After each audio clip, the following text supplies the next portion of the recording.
me learn too. And you help each other learn as well. Now let's try and just move a little bit to the left, so we are to the right. So we are at Okokoyo to start off the morning.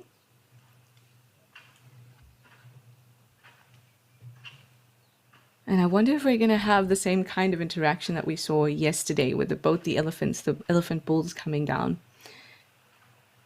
This does look like a different elephant. The last two that we saw were quite easily identifiable. The tusks were, on the one, were slightly broken to the point where it was recognizable, and the other one had pretty long tusks. So this one looks different, but of course hopefully it'll turn and look at us, and then we can get a better view.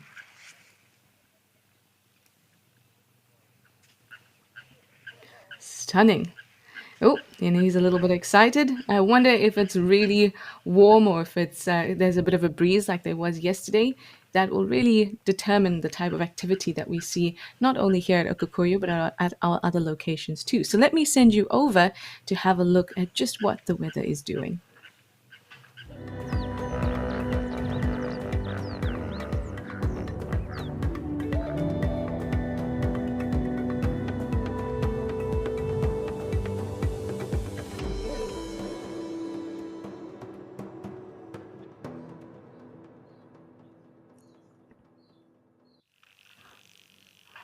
Looks like it's going to be getting quite warm here at Okokoyo, but remember this is an arid area, so we can expect that.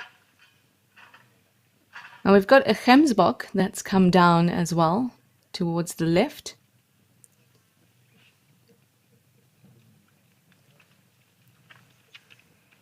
And our elephant on the right is taking care of his morning ablutions. A bit late, if you ask me. And off he goes. Let's go a little bit more to the right.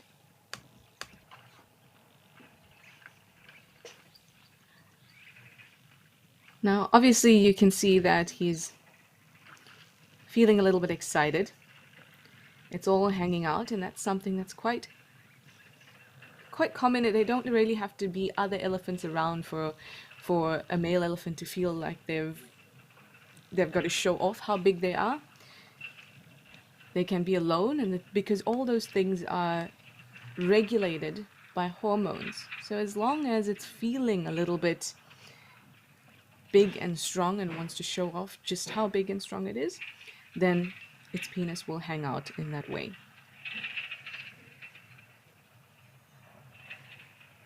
But you might find that once it starts to eat and move around and drink in that, it'll start to relax.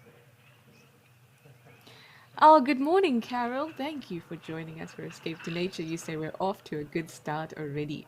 I certainly think so. Elephants are a fabulous start. You know, whenever I go to a new location, the thing I want to find most and spend time with most and show you all most tends to be elephants. I love to see big cats as well, but I'm really drawn to the elephants. And when I was at Kariga recently, that open area near Scotia Dam, where Nick and Ralph have been spending a lot of time, the amount of general game there is just so beautiful. The light is so beautiful, and it really gave me a new appreciation for those animals as well. Because oftentimes, you know, like things like zebra and antelope, you see them so often, and unless we are lucky like we are, where you can spend hours with one animal, otherwise they kind of just get neglected. And oftentimes, especially if you're on Game Drive, you see them once and everyone's like, oh, this is amazing. And then the next day they're on Game Drive, it's kind of, yeah, let's just drive right past them and go to the Lions or something like that. So that's something that I really, really, really enjoy about taking you all on the back of my Game Drive vehicle virtually, is that we get to really spend time with one animal and really get to learn and appreciate them.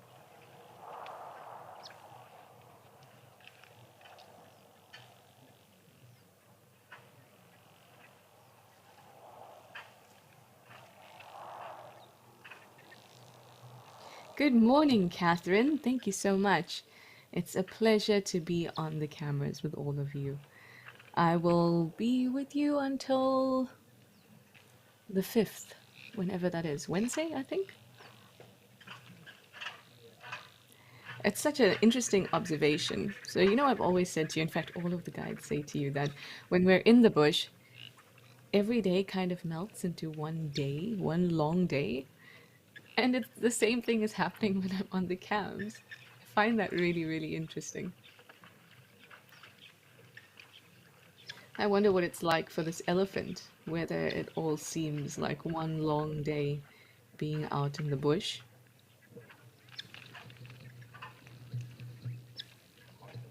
But it might actually be quite the opposite.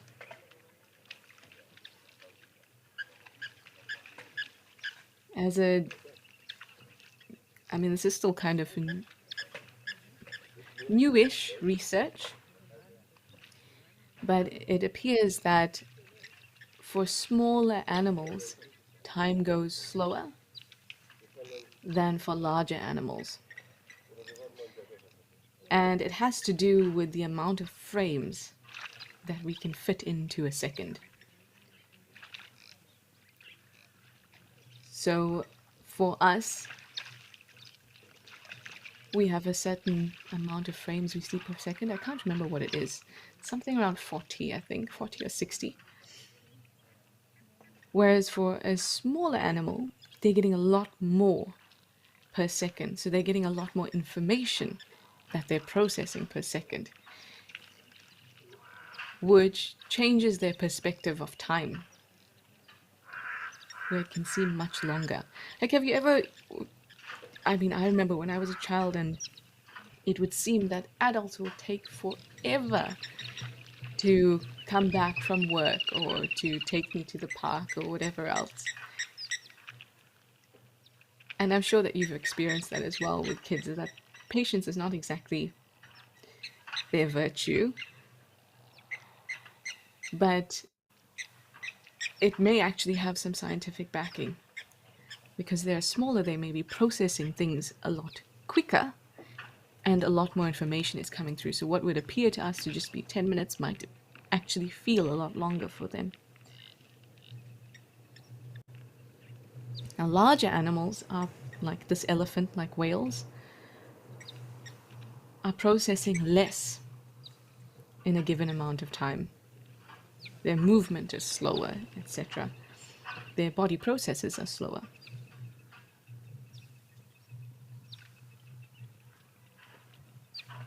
And so for them, if we think about a window of time, a second, maybe 10 seconds, there's only a little bit of information that's going on in that time. So their perception is that, oh, I mean, I'm making this very simple, but, oh, I've only eaten one blade of grass and burped one time in this 10 seconds. Life's going really quickly. So because there's less information to be processed in the same amount of time, it appears life is going really quickly. All of a sudden it's over. All of a sudden I've eaten everything for the day, because it's taken me so much time to move my body around, for my body processes to happen, that my perception of time feels like this day is really short. Whereas a smaller animal, so much going on, same amount of actual time, but so much going on that the perspective makes it seem like, whoa, that was a really, really long day. Or in the case of a child, I had to wait really, really long to get my treat. Or a pet, for that matter. How exactly that links to my perception of having one long day in the bush, not sure, but there's a link somewhere. At least I think so. Well, off he goes off to the side there.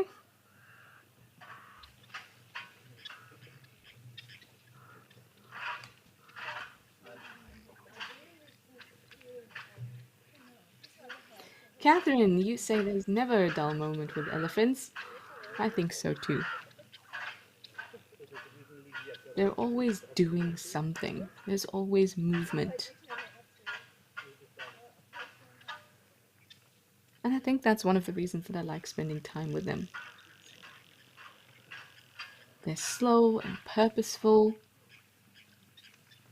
and either they're moving or drinking or eating or playing. They're never just standing still.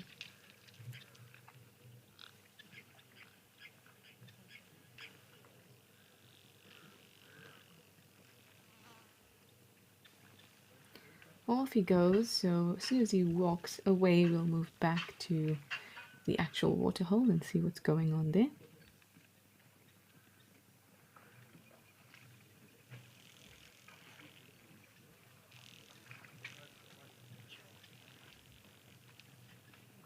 Really taking his time. So the temperatures that we showed you at the beginning, just a few minutes ago, those would be the highs and the lows of the day, the highest temperature and the lowest temperature of the day.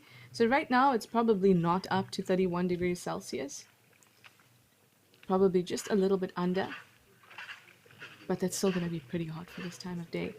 And you can see that his ears are continuously flapping.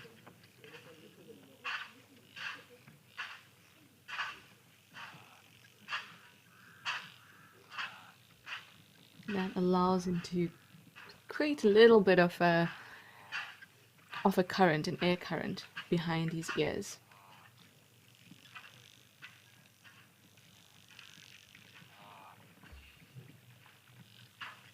I mean, they do very much look like fans. If you had two fans and you could wave them at yourself, yeah, it does cool down your body. But that's not the only reason that he's doing it. There's a huge collection of blood vessels, massive blood vessels, behind his ear, and the ear skin is so nice and thin that it really facilitates heat loss. So by creating those air currents behind his ear, it facilitates the heat loss even more.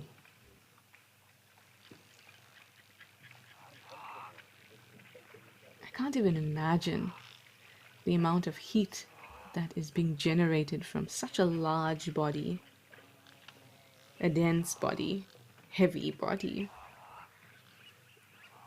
with such little surface area.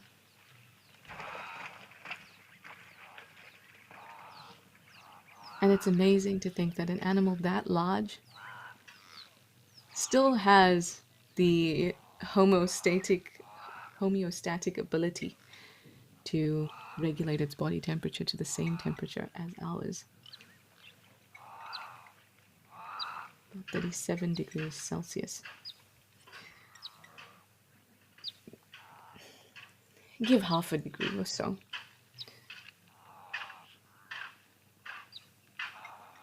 Let's move back towards the waterhole.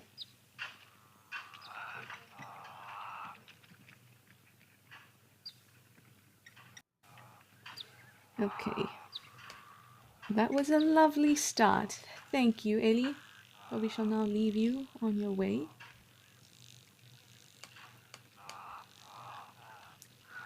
And move back to... Ooh, lovely. We have some zebras. And of course some springbok.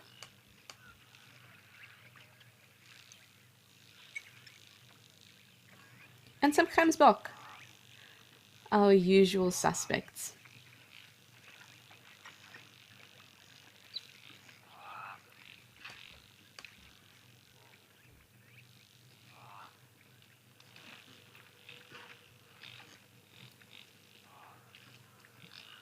I think this is a very, very Okokoyo way to start. Gemsbok, zebra, springbok, and of course that Ellie. Hopefully, although it is a little hot and maybe a little bit late at the moment, but maybe a black rhino would come down. Wouldn't that be awesome? Anyway, I'm going to sit tight and watch, and I'll definitely let you know if something comes along, and I'm going to send you over to Ralph and Karika, who wants to say good morning.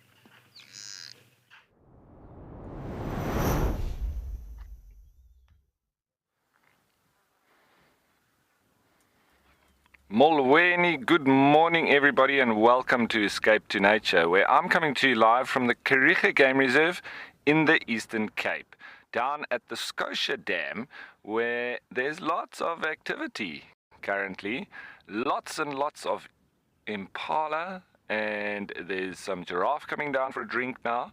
It's rather hot, although there is a nice getting towards a stiff breeze coming through, so it's keeping it a little bit cooler than I thought it was going to get, but the sun is out and the temperature is rising, so I think that's why a lot of the animals are coming down now for a drink, and it's just making for a lovely scene here at the Scotia Dam.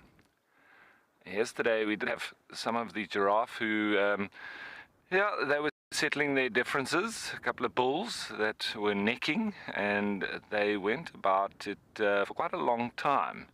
And there were actually some injuries on the one's neck. I could actually see some blood that had been coming out as a result of the necking and hitting each other with their ossicones. So it was rather aggressive, but it seems all still for now, with the giraffe who are just seemingly wanting to come down and have a drink. And if you didn't know, my name is Ralph Kirsten, and that is my thumb. So what does the day hold in store for us? I think with the heat that is expected, even though we do have this breeze cooling it off a bit, we might have a lot of animals coming down to drink, and maybe even the buffalo and rhinos will make an appearance and go into their mud wallow of choice here next to the Scotia Dam. So we're on the eastern side of the Kariega Game Reserve, and it is a beautiful setting. Up at the top of your screen there somewhere is the main lodge of Kariega, and they overlook this specific open area next to the Scotia Dam. It's just a beautiful view from up on the deck there. But we're down in the thick of it. I say we, I'm here with the animals.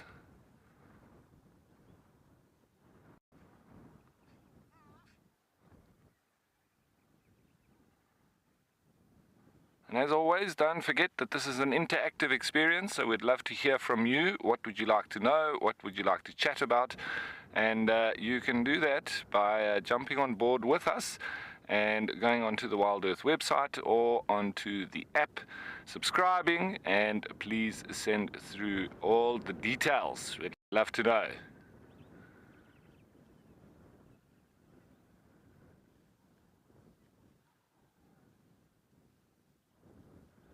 So very typical of giraffe, taking quite a long time to get down to the water.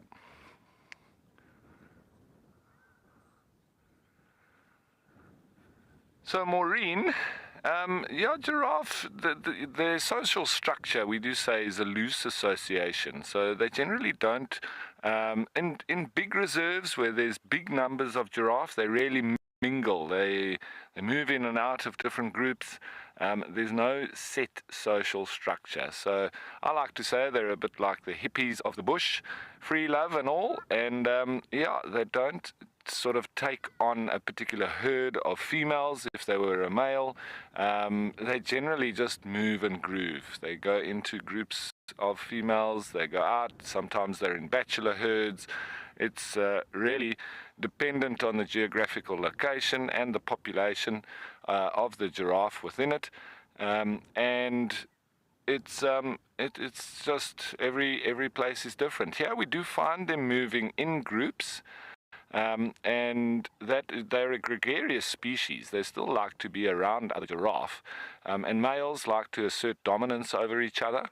So you often see the males fighting, and that's just for mating rights, and to be dominant within the particular population of males that are within the area. And then from there, they'll obviously just try to dominate a female, especially when they come into estrus, and being the top dog or the strongest or dominant male, that would then give him rights to the females when they are ready for mating. It can be quite a precarious affair. It takes about as long as when you watch them coming down for a drink. It can be quite a bit longer than that. And once in Etosha, near to the eastern side, actually, not anywhere near to Okukuyu, to the north of Namutoni, the far eastern camp, I once sat with guests and we saw a male that was trying to mate with a female, and every time he mounted her, she would just take a few steps forward. And this continued on for over an hour. And at the point where it was looking like it was actually going to happen, there was a tourist vehicle that drove up, and they got a fright and they then ran off. So after that whole sighting of us waiting and waiting and watching and hoping, it didn't happen at all. So it can be quite a long affair. And sometimes that happens when they come down to drink as well. It can take them a very long time to get to the edge of the water. As they zigzag, they crisscross, they make sure, they check, and anything can just disturb that, and they'll run off and then start the whole procedure all over again. I just want to have a look at this one in particular here. It seems like he's got he or she, I'm not quite sure, having an itch somewhere. Now, of course, in true giraffe form, as soon as I want to see that, it starts to move off. Anyway, you can see lots of activity with the impala in the background as well. I think this giraffe is probably looking for the most ideal spot to go for a drink.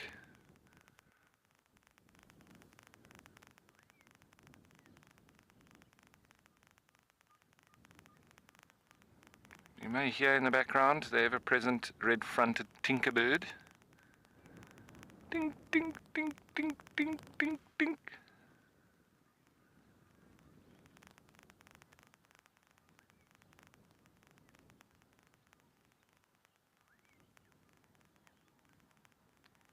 A little bit of wind around, as I said, and it's coming and going. It's quite blustery. You can also hear the Naisna Turako off in the thickets. There, he's back to his itch.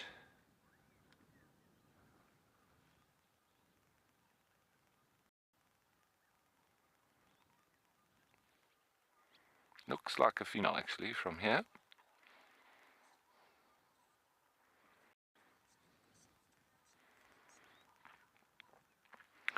So Jade, I'd like to say no, they don't get aggressive towards humans at all. In this kind of wild setting, it's not one of the animals that we worry about at all, even though they are so big and they could do some serious damage, especially with a very strong kick that they have. They kick out the back, and they can also stomp down with their front feet. You would think that they could be dangerous, but generally, if you get out on foot anywhere in wilderness areas, giraffe are not an animal we worry about, and they generally just run off. But in my own personal experience, it's the sort of habituated or hand-reared giraffe that can become a problem, especially males. They don't get to vent their aggression towards other males if they don't have any others that wherever it might be, and also they don't get to mate with females. So what I've found is on different game reserves I've been in contact with hand-reared giraffe, and eventually they start looking to mount anything big that moves, and generally that is vehicles. So we've had many giraffe, or I have, on different reserves that have tried to mount Land Rovers and Land Cruisers, and doing a lot of damage to the vehicles at the same time. And eventually it does become a problem because, they're not scared of humans with them being hand-reared, and so they're not quite like their wild brethren, and that's when they do become quite aggressive. I've never seen females doing anything like that. Those, even hand-reared ones, tend to be or maintain that kind of nervous disposition that these wild ones would. But the males, I think it's just testosterone that plays with their head and then makes them do quite aggressive and silly things, like trying to mount vehicles. So I've had many vehicles that I've had to go back and explain what has happened to it, and eventually it doesn't bode well for the male giraffe, because then they have to put them off on their own, or look for an alternative. Because they can become really dangerous. But here in the wild, not at all. You don't worry about giraffe. If I had to get out of the vehicle here right now, I can guarantee that they will all run away. And I would bet on it. So no, don't worry about them at all. On all the years of me walking on foot in wilderness areas with potentially dangerous game, giraffe we don't really worry about. What we do use giraffes, though, however, for is they do help to indicate where predators are. With them having such long necks and long legs, they've got an excellent vantage point.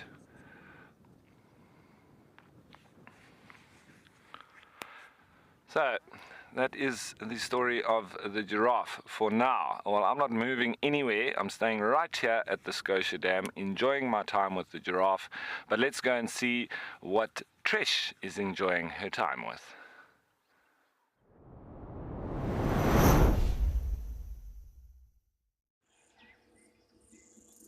Look at this. Now, if any of you have been watching the Djuma Dam Cam, you'd have seen this white-faced whistling duck family. So now we can just see the two adults, but there are quite a few little ducklings around too that have been absolutely adorable. Hopefully they'll come out. Now they won't be in the water on their own just yet. They seem to be quite new. So they're probably just in the grass there.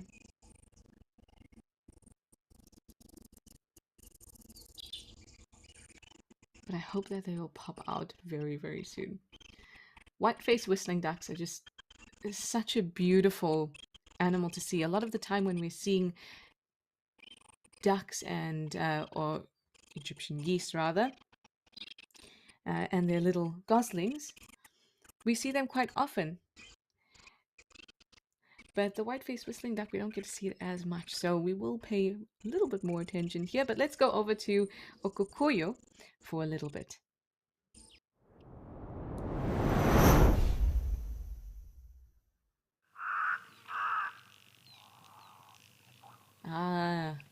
The traffic is starting to pile in. I love this path that the animals have created to walk to the waterhole.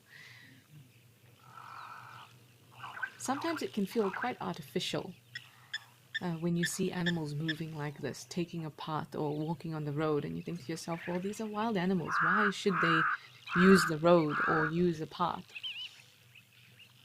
But paths form naturally, and they form over time. And if you've ever been to a local green space around you, you know that when people start to make shortcuts across paths and things like that, very quickly you can see that a path has been formed. Very, very quickly. If you're a group and the whole group walks down this shortcut, very quickly a path is formed. And once a path is formed, it offers least resistance. And that's really important, because ultimately, for every animal, including us, it's about how can I get from here to there, or this or that, with least resistance. And a path offers that. And over time, you get a very clear looking path.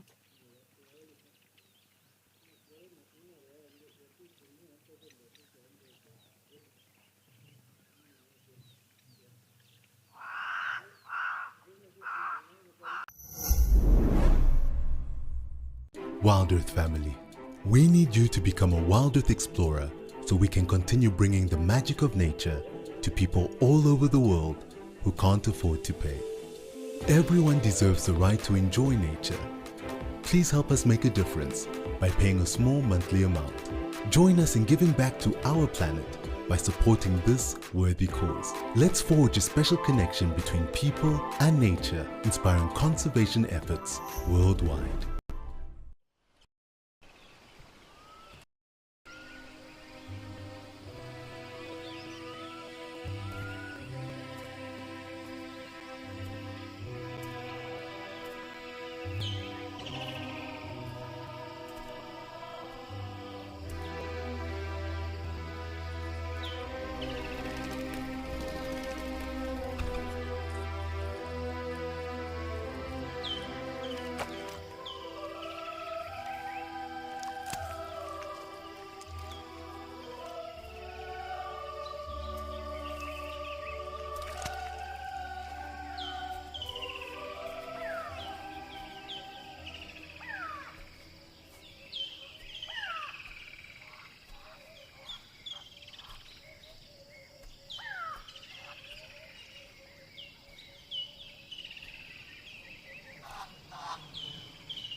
And we're able to figure out, oh, okay, 7 now. So they are getting, the group is getting larger and larger. But usually when we see zebra come down here at Okokoyo, they come down in quite a large group.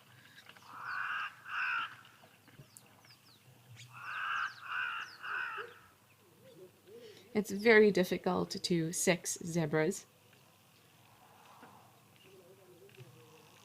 One way is to look at the stripe underneath. It's not really the stripe, it's kind of the dark wedge underneath their tail, so where their buttocks kind of meet at the tail. So for a female, that stripe is meant to be wider than for a male, but it is so difficult to make that observation. Not only will you have to know,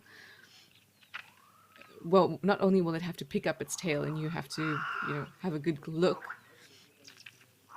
and do it long enough for you to have a good look, but you've also got to have some sort of comparison. Otherwise, it kind of doesn't make sense unless you've been around zebras for a long time, so your eyes can tell very quickly that this is a larger or a smaller stripe. I mean, it's not even really a stripe, it's just a patch of darkness in that area. Males are obviously larger, but again, that's something that only really makes sense if you are seeing it in comparison to the other zebras.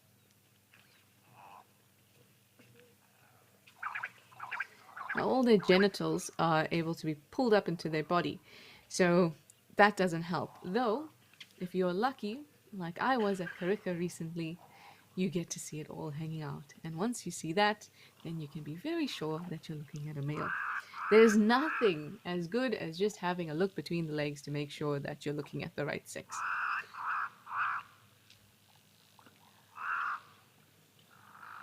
The other thing that males have that you are not going to be able to use to determine sex unless you are looking at a tranquilized or a dead zebra is the teeth. Male zebras, only males with a few exceptions, only males have canine teeth in their bottom jaw.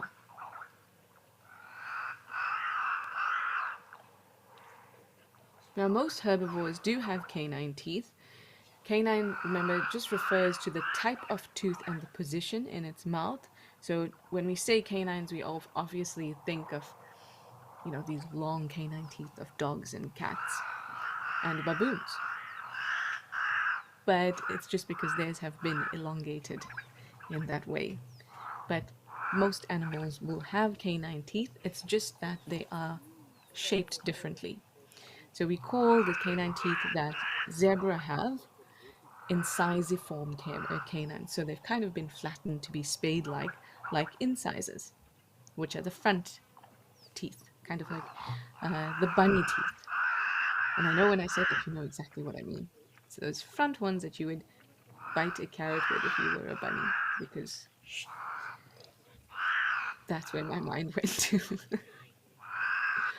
But for the male zebras, those canines are not as incisiform, so not as flattened and spade-like as they are with the females. And in fact, the male zebra's canines are pointed, very sharp, and can cause a lot of damage. But again, unless the zebra has its mouth open and is looking directly at you, and you know what to look for, it's not going to be too helpful. So best way to tell the sex is to hope that you're lucky enough to see it all hanging out, or by watching behavior.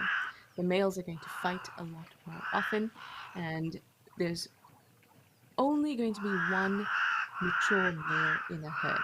They have a true harem system.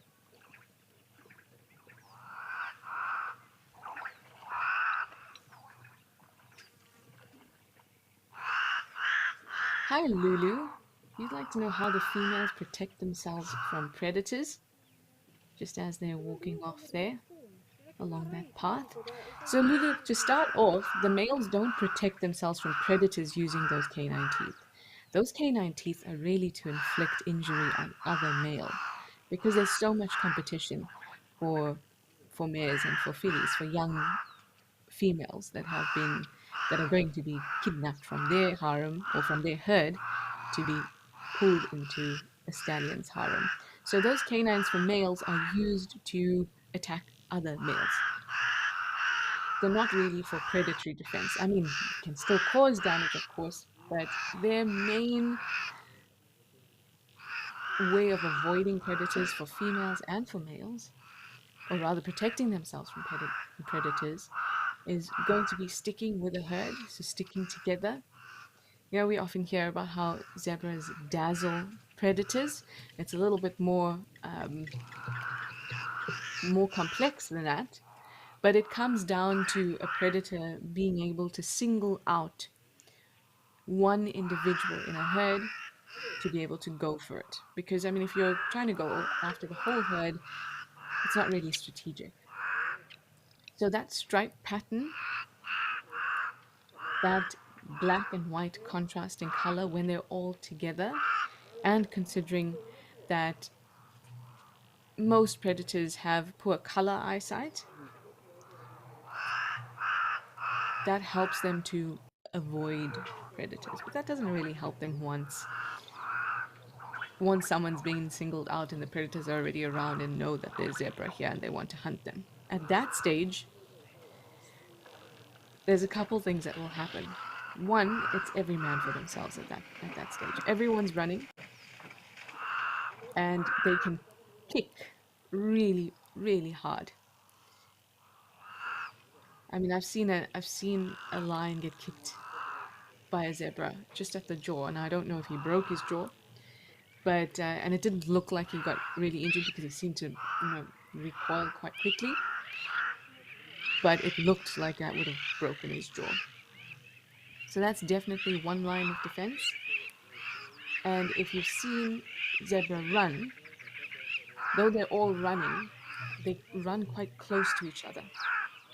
So it's almost like they're trying to maintain this one big pattern as they run. But unfortunately, there isn't too much else they can do to defend themselves. But remember that one swift kick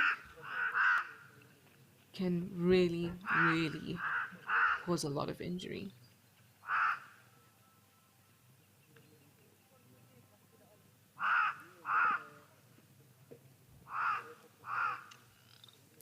Hi, Larissa. You say you're loving the background sounds. Well, let you enjoy it a little more. Now, I can't really hear them. I've got lots of other things in my ears. So let you enjoy them.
Let me move you around a little bit while we continue to enjoy those wonderful sounds.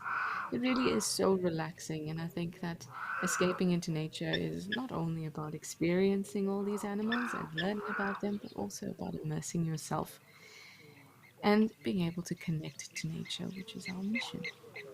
So let me move you around while you enjoy those sounds.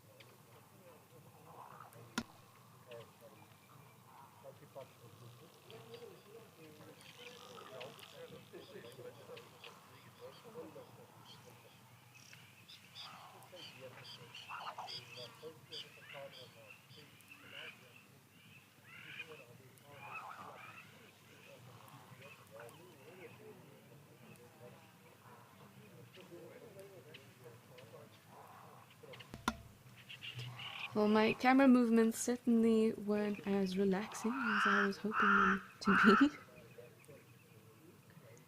But nevertheless, I hope that you really enjoyed having that bit of a moment like that. I'm actually glad that Larissa brought that up because I was not even sure if you would be able to hear the Okokoyo sounds.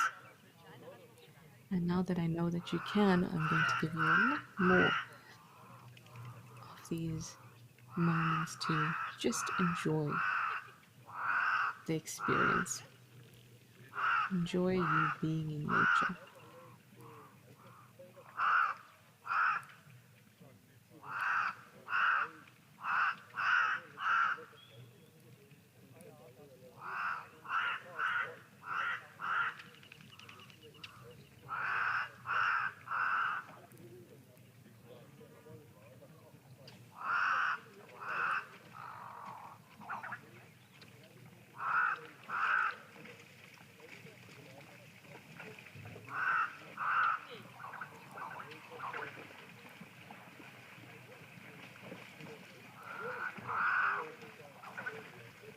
Oh, we've got some more zebras. Let's head back that way.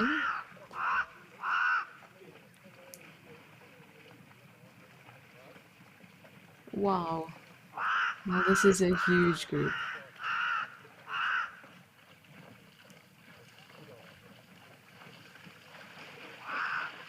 Oh goodness me, that is a massive herd.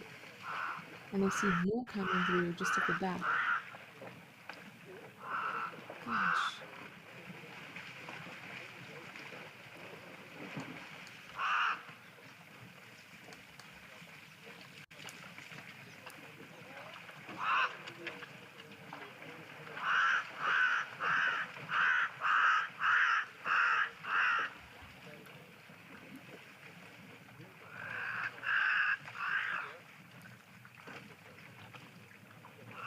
Oh, this is amazing.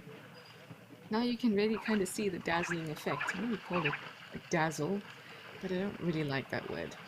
It kind of makes it feel like, oh, it's just this fanciful word. No, it makes sense.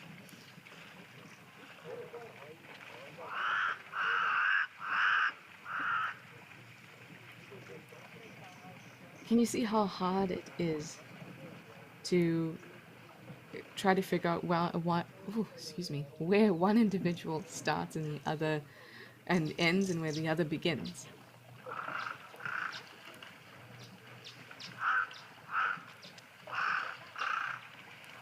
There's so many theories. I mean, we've really spoken about, not just me, all the guides that you have gotten to know through Wild Earth. All of us have spoken about the effects of the black and white stripes on zebras tons and tons of time. But at the end of the day, it comes down to a combination of those things. Maybe it's thermoregulation, or maybe a bit of thermoregulation, but also it makes it an unsuitable landing spot for a tsetse fly. Plus, it helps them to kind of look like one big organism as opposed to many small ones, i.e. that dazzling effect. I've got to try and figure out a better word for that. It's a combination of all of those things. And it generally is that way in nature. There's not one thing that has a very specific purpose and reason and why it came to be. Usually it's a combination of that, and it ends up with this kind of structure that you think, well, this is such a strange structure, it must be for something very specific. But sometimes it's how it arises and why it arises and what it's used for would have changed over time. And then you end up with this kind of obscure pattern, or for example, the hyena, a pseudopenis in the female. But actually, when you really go into it, you think you can figure out that it's a combination of a whole lot of things. Sometimes things are features, characteristics, exist because there's no good reason for them not to exist. They don't cause any problems, so they just persist. That can happen too.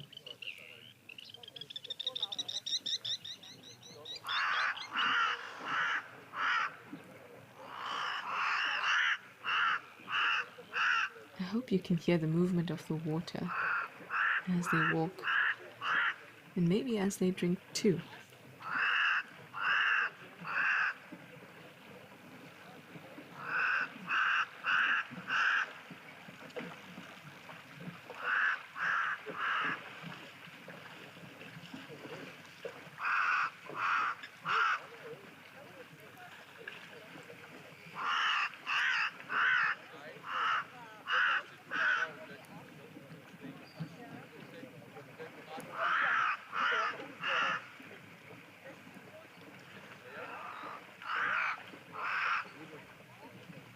Hi, Yvonne.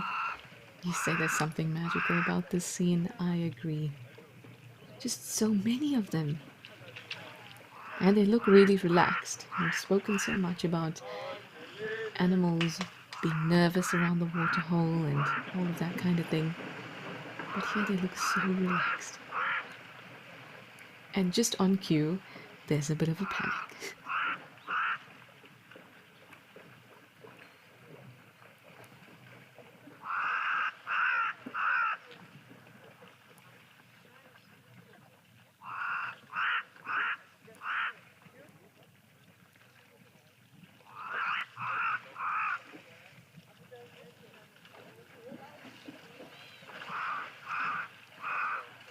Hi Raymond, you'd like to know what could be spooking them. This is going to make them sound not very intelligent, but anything, Raymond. And oftentimes it's just the movement of one individual. Maybe as they're drinking, one individual just touches another. Remember, they're so close as they're drinking like this. So one could just the other, and then the other one gets a bit of a fright, and then that fright creates this cascading effect because everyone needs to react as strongly as they can. Because if it is a threat, they want to be out of there. So even for the smallest kind of disruption, they will react. It can also be something like an individual tripping or slipping in the water, or a terrapin, or some movement that they were not able to predict.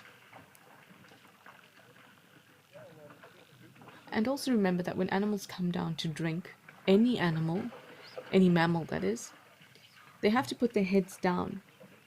And by putting their heads down and drinking water, their eyes are compromised because they're now pointing downwards. Remember, for a zebra and for other herd animals, it's not as bad because they have these horizontal pupils that we'll talk about more. So that gives them a wider field of view. And also, as they put their heads down, they're not looking at the water. Their pupils will rise up so that they're kind of looking at the ground level. But it's still compromised. And then on top of that, because of the sound of the water, and there's other individuals drinking around them, their hearing is compromised. The sound, the air around them is filled with the sound of these animals drinking and moving in the water. So two really important senses are compromised. I mean, their sense of smell as well, because their noses are going to be against the water.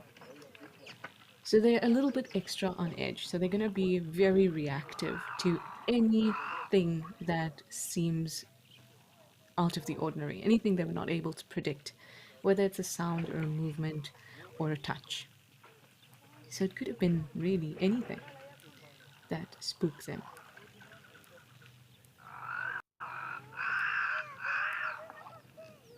But when it is something like that, you'll notice that they'll get spooked and react, and then they realize, oh, it's actually nothing, and then they'll come back or they'll put their head back down.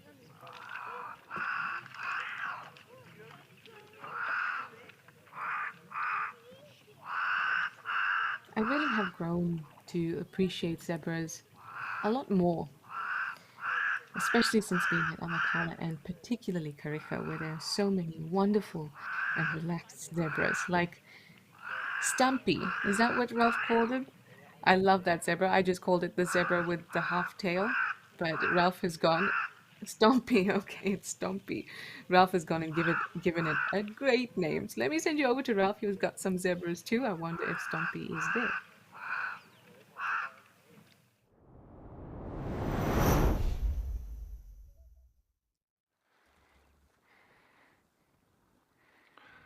Well, it seems like we've got similar things happening, Trish, here at the Scotia Waterhole. We've got quite a few zebra that are just making their way away from the water now. The giraffe, they've moved off. They all went off together. And so it seems like they've headed towards the thickets.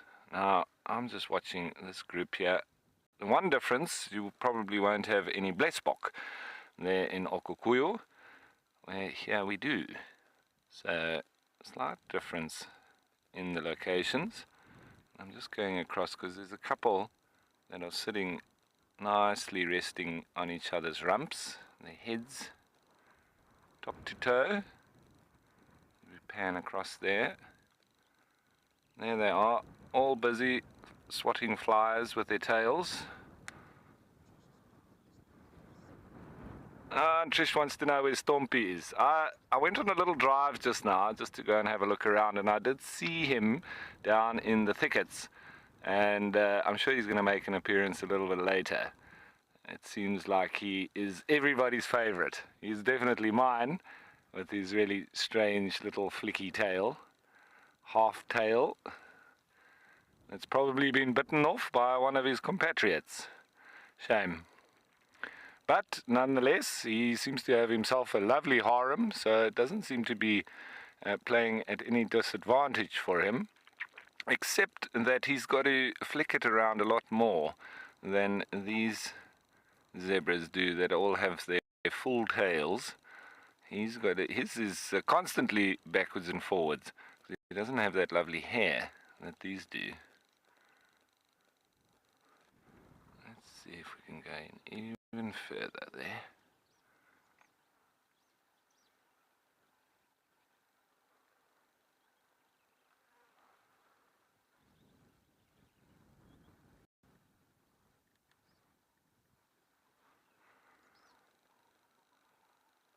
A bit of a lazy Sunday.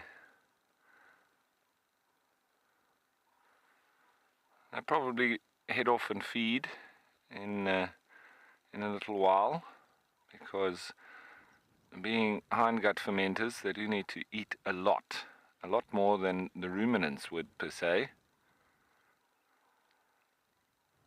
I'm pretty sure this young one is one of the youngsters that I saw has grown a lot in the last couple of months.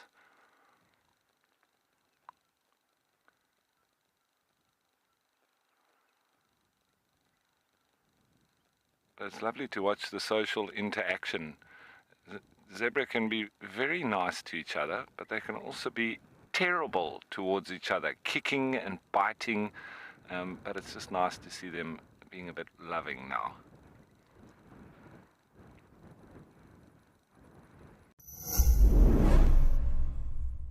Flora lovers? Don't miss Wild Earth's botanical pinnacle of the year. Join our resident botanists, Steve and Trishala, for the Flora Fest. 3 afternoon drives from the 13th till the 15th of April, celebrating Plant Appreciation Day and Day of the Mushroom.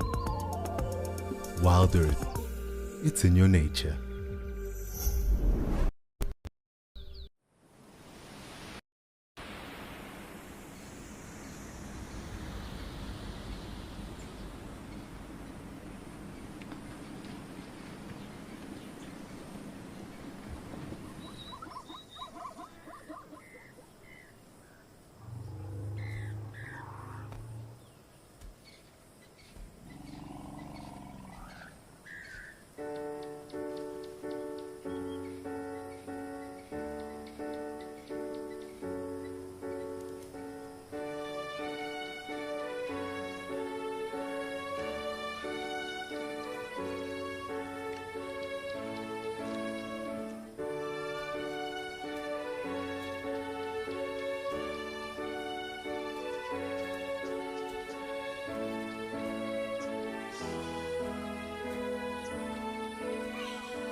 So, just our relaxed 4 zebra.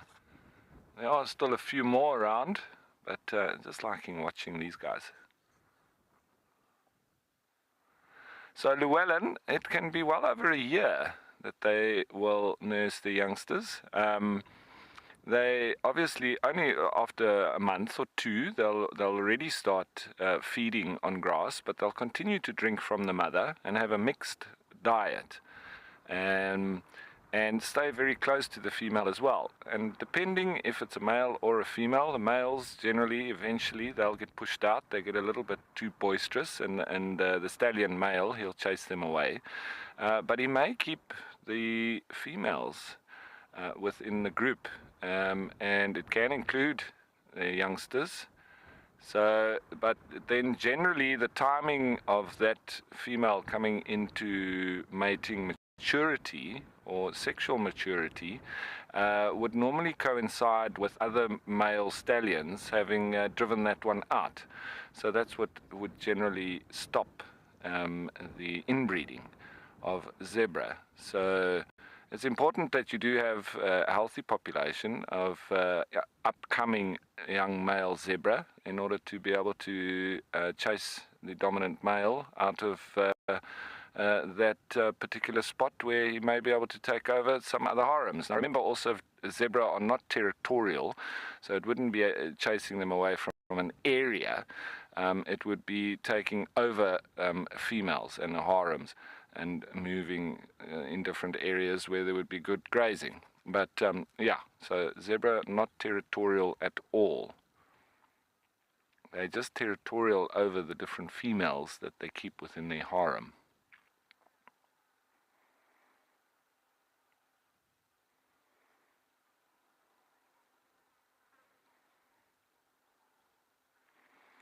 And these look like they're also standing broadside onto the sun, and that's them warming up. It was rather chilly this morning. It wasn't as cold as yesterday, but still, when you see animals standing broadside on like this, all in a line, it's generally not by coincidence. They're actually trying to warm up. And then later on, they stand sort of in line with the sun, so then less heat is exposed, or they get less heat exposure on the body.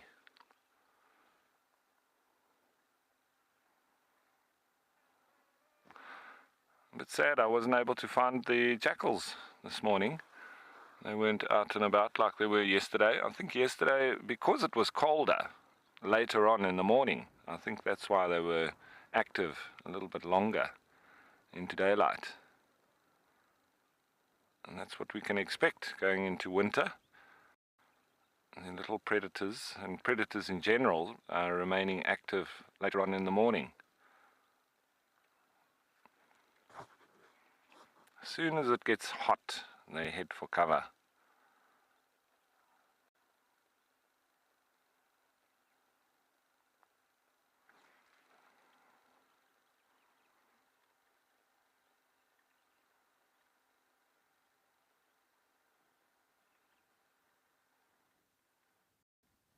Looks like they might be thinking about moving off. Wildebeest coming into the spot. They may go for a dust bath on the road. That's where zebras do like to dust bathe.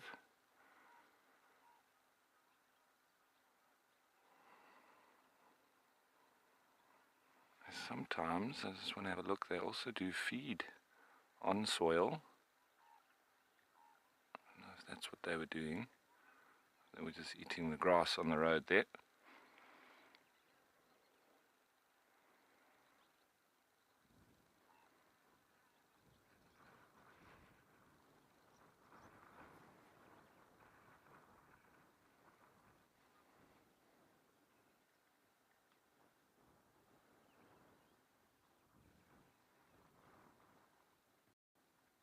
Got another youngster here off on the left.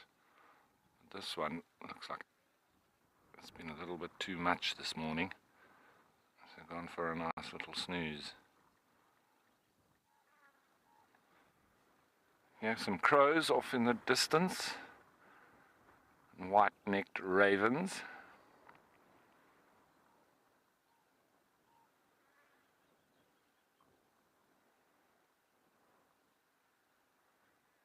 As with all babies, they do need to spend quite a bit of time sleeping. They rest up quite a lot.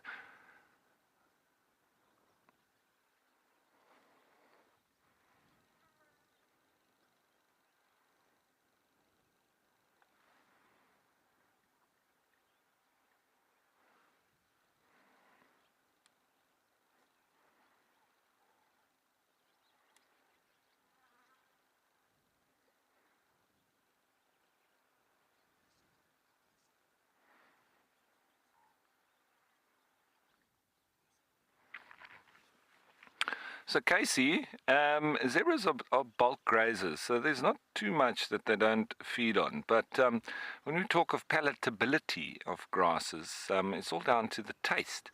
So they'll feed on pretty much any grass that they don't mind the taste of. So they'll graze, and if there's anything that they don't like you might find some of the turpentine grasses or stinking grasses or even euphorbias, that the little euphorbias that you may find within the grass, got quite pungent taste. So they'll spit that out, and they'll just then feed according to the taste of the grasses. And then as they sort of feed on the tasty grasses, and then they sort of get to know what they look like. And the ones that they don't like, they know what they look like as well, and smell too. So their nose being right close to the ground there, they'll be picking up a lot of the olfactory senses, and they'll be able to smell that turpentine grass, and as the name suggests, it's got quite a strong taste. So generally not very palatable and not eaten by any animals at all. And so that's where the sort of choice comes in with zebra. But as you'll see, they generally walk around and graze wherever they are. But they also frequent the areas where there is better tasting grass. As we see there in the background, that little one having a drink from mum. You can see the blesbok off to the right there. Looks like he's sticking his nose into the grass. Exactly what I thought when they do go down. That's to alleviate the flies entering into the nasal passages. It's very particular with blesbok.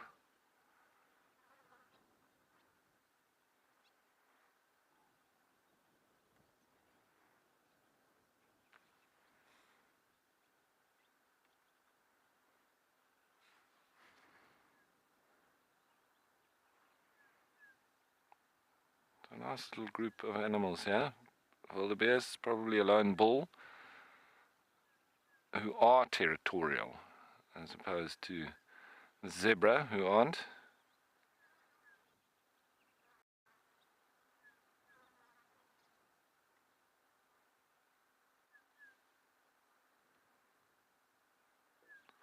And zebra, quite similar to warthogs, in the sense that they're both bulk grazers, and they're both hindgut fermenters as well, and their dung is extremely similar.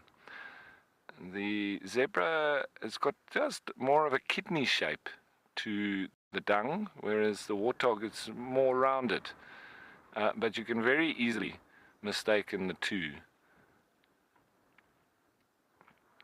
It's another good substrate that we use for starting fires. If you're doing starting fire by friction, elephant dung is a good one, but even better than that is dry zebra or warthog dung. Once you get your little, not spark, but your little coal out from the drill and press that you get the friction going with, normally using fig type bases with the kind of raisin bush drill that is quite a hard wood onto the soft wood, and then with using friction you can spin it enough that you get a little coal out, and using the dry dung of zebra or warthogs, you blow on that with your little coal and you get flames. And I used to teach that with the students when we were doing bushcraft. And the quickest we got a fire going with just friction was 5 minutes. So if you know how to do it, try and do it within 5. That was our record.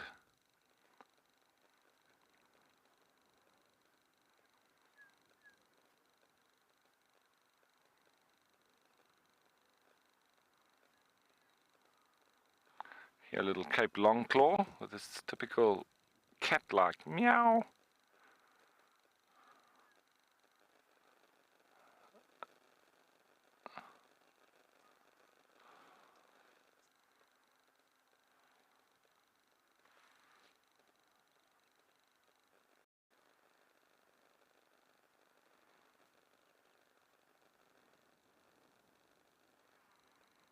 Oh, a little youngster's woken up. Definitely a lazy Sunday.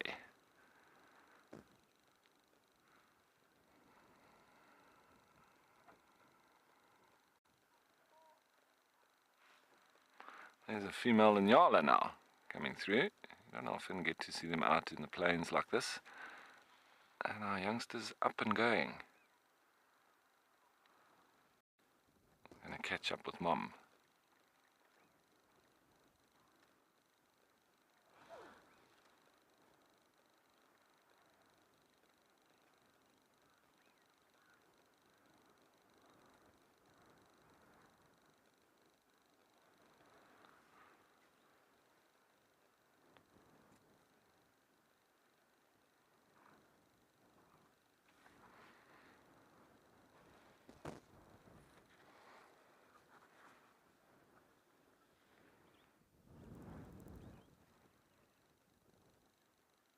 I haven't seen the buffalo yet. They haven't made an appearance. I wonder where they are. I haven't seen Tundi since I've been back as well. A very famous white rhino. I wonder where she is.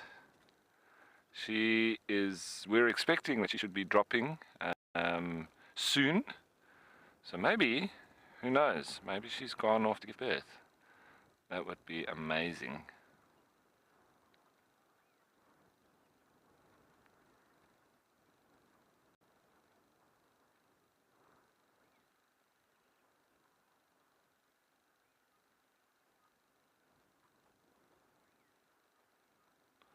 Wind picking up now as well. Still very blustery, but it's getting more consistent. And coming in from the southeast.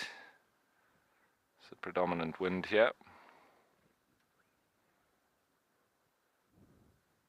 Onshore.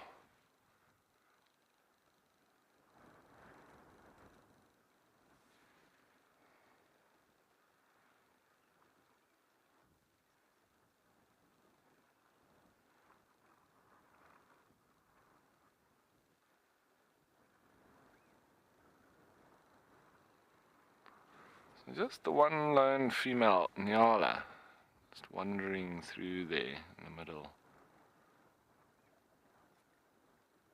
Typically browses, but you know, she's out to graze. You find that a lot though with when you've got very good grazing. You find a lot of the browsers do partake in grazing.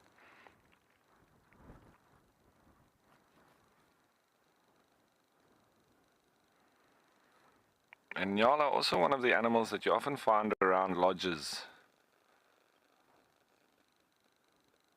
Alrighty, so there, I just don't want to cut off those other ones with the youngster and mummy. Anyway, it's starting to move along here at the Scotia Waterhole.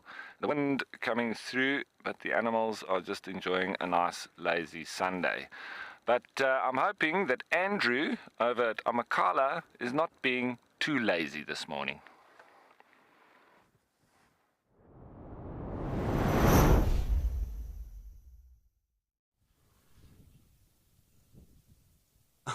Thanks, Ralph. Oh, that's very nice.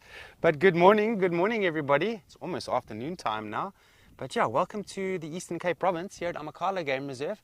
And of course, we have got the 3-male cheetah. It's a good start to us over here. Hello, my name is Andrew, and I still have Paul behind the camera. And we're going to be taking you on game drive here in Amakhala Game Reserve. Hope everybody's well and ready to learn lots about nature. Yeah, let's take a look at these 3 male cheetahs in the meantime, see what they're going to be doing. They seem to be not doing too much except for grooming and sleeping. And that's fair enough because it is hot today. This morning was cold. There was lots of mist here this morning, so yeah, definitely a cold one. But what we do notice here in the Eastern Cape is sometimes, you know, the colder the mornings represents actually how hot it's going to be during the day. So sometimes it can be fooling.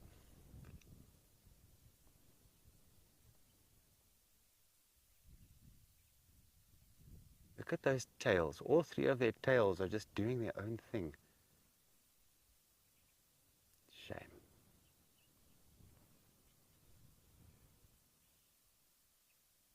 You know, personally, I think it's absolutely incredible that we are able to, you know, see these 3 male cheetahs almost on a daily basis. It's very special because sometimes cheetah can be difficult to find. And you all know Pumalela, the female cheetah out in the Carnarvondale section of Amakhala. Sometimes, you know, we go out there and it's a bit of a risk because you never know if you're going to find her. But that's what the bush is about. You go on game drive, you don't know what you're going to see. And that's what I love about the bush. Never a guarantee.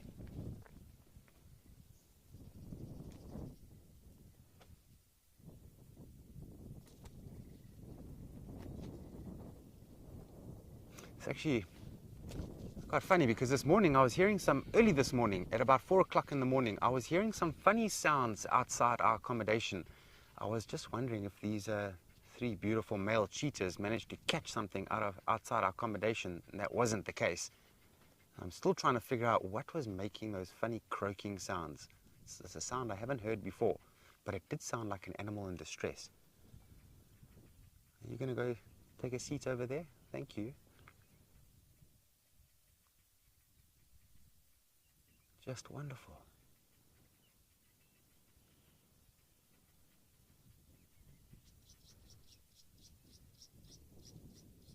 So I think they're getting a bit hot over there because half their bodies are actually in the light at the moment. And if we're hot, you can just imagine how hot they must be having this body fur on their body. So it does make sense that they might just stand up and maybe move off into a better portion of shade, much like this one has just decided to do.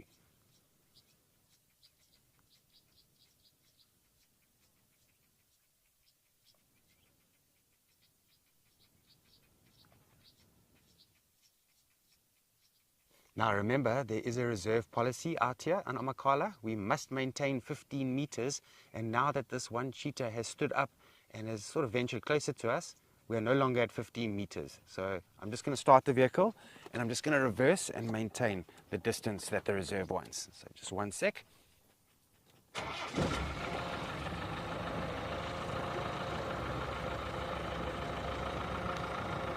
That should do the trick.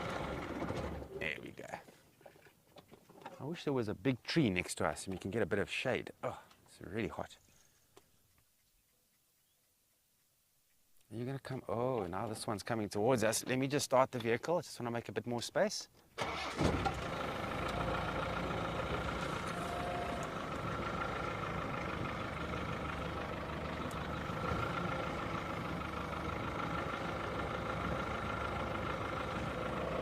Oh, I'm not reversing very well. Yeah, I'm going off the road.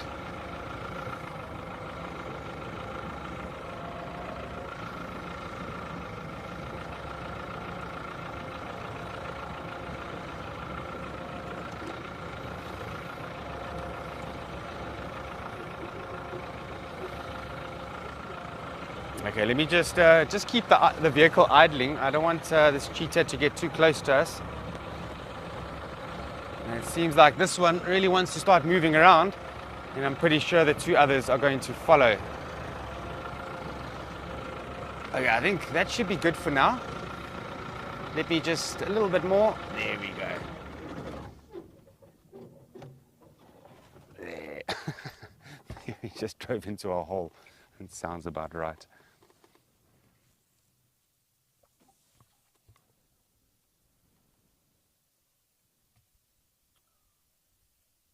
Terrible reversing skills, Paul. You see how I'm far off the road here.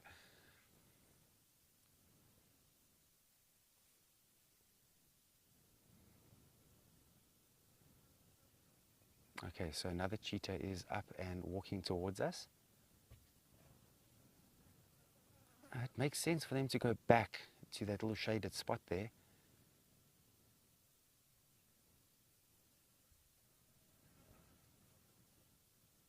There we go. They found a nice little piece of comfortable shade there. Let's see if they sit down there or if they just continue moving. They should sit down. And there we go.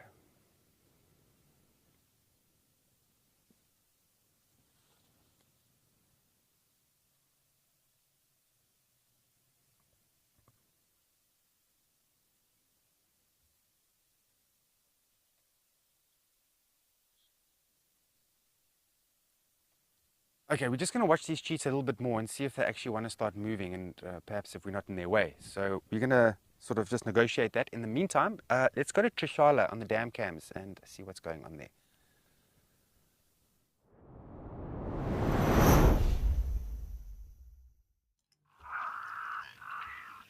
That looked like very, very awesome sighting. Those cheetah around there like that. And also some movement. So wonderful to see. So while Andrew adjusts to make sure that he maintains that 15-meter distance, which is really important, especially if you're really trying to give animals their personal space.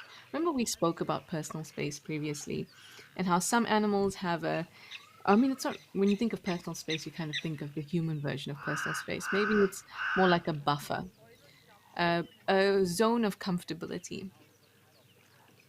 With habituation and things like that, that zone can get smaller and smaller and smaller, and that can also lead to some behaviors that could be unethical and sometimes even be troublesome for the animal.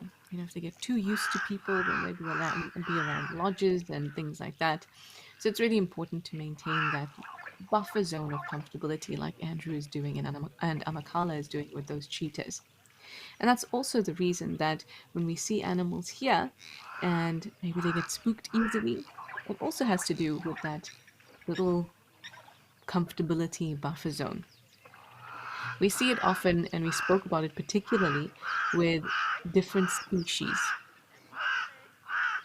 Even if an animal is not a threat, for example, the elephant and the wildebeest that we saw yesterday, once that zone of comfortability has been intruded upon, then they will react. And it's important to let animals have that as humans, as individuals that can make a decision about that, knowing the consequence, as opposed to acting instinctually like animals can. So I'm glad that that buffer zone is being created for Pumalele and her offspring.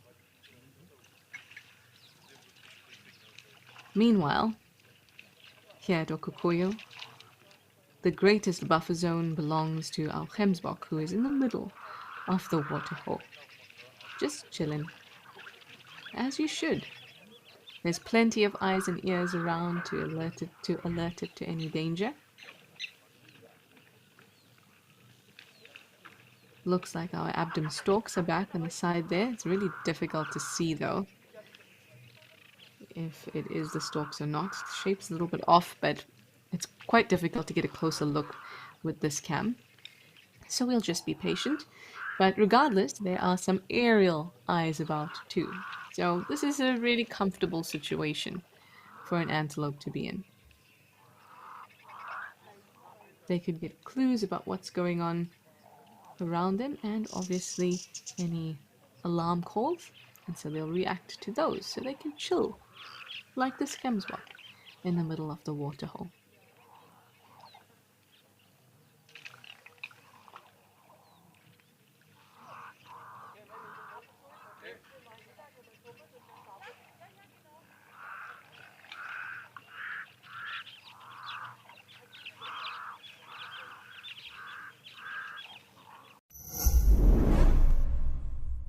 Did you know that explorers are watching ad-free right now? Right this very minute, they are listening to the soothing sounds of nature and seeing uninterrupted content. I am shaking with excitement. But don't fret, you can try out an Explorer subscription in monthly, 6-monthly and yearly options. Experience nature naturally, totally ad-free. Wild Earth Explorers, it's in your nature.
I don't see any giraffe coming down in the distance, but it's also a little bit difficult to tell with that kind of coloration.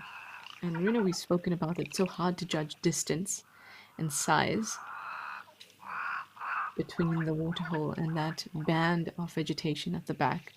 And that's because of the color and the lack of any kind of points in between.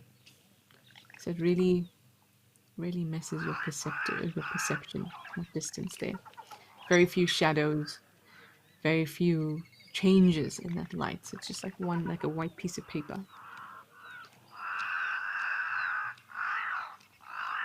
Let's see which lucky animal, I'm going to bet Springbok, is taking advantage of the shade of the tree.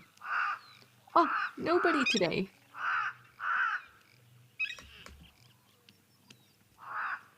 Remember yesterday we were seeing a Springbok underneath there, ×2, but they were taking it in shifts. Couldn't share the space, obviously.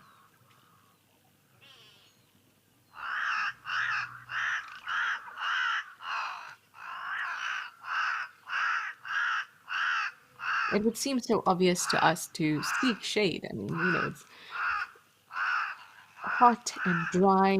Shade seems like the obvious thing to go for, but when you're so well suited to arid environments, I guess it doesn't bother you as much as it would bother us.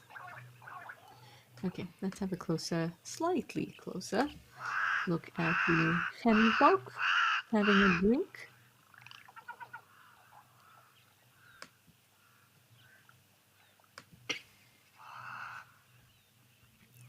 Oh, Jamie, what a question. Jamie, I don't know. I wouldn't be able to tell you what my bucket list sightings are for the waterholes. There's so much. Oh, so much. Definitely, well, at this waterhole, I suppose, it would be a brown hyena and an aardwolf. That would be amazing. I mean, we saw a black rhino, so that was one.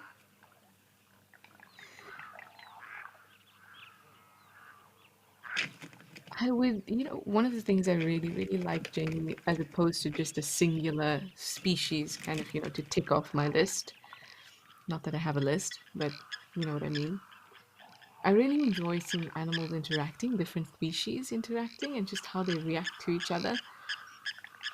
So I'd love to see like a reptile coming down to the waterhole and just to see how the other antelope react to it.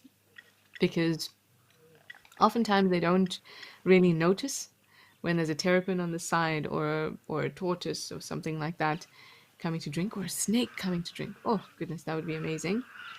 I would love to see how they react to it. At the same time, once the other animals at a waterhole do notice that there is a smaller animal coming down to drink, it is absolutely astonishing how self-aware the larger animals are of their body and their size and their movement. They seem to so carefully move around smaller animals like tortoises. I've seen it specifically with tortoises and elephants.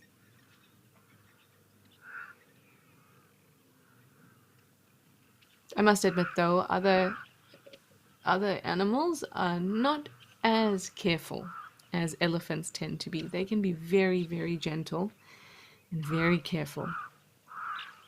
If you've ever seen an elephant investigate something with its foot, and you think, there's this 4 to 6 ton body, all it has to do is press down on that foot and absolutely obliterate whatever is underneath it. But instead it can use it so softly, so gently to investigate an object.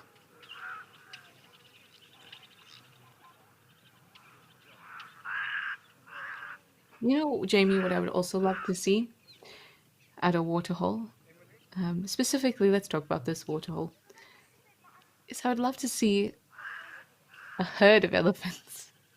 Bulls are beautiful, I love seeing them, but when a herd comes down, there's just, think of it, and this may be a poor analogy, But think of it if this was a watering hole, like a bar,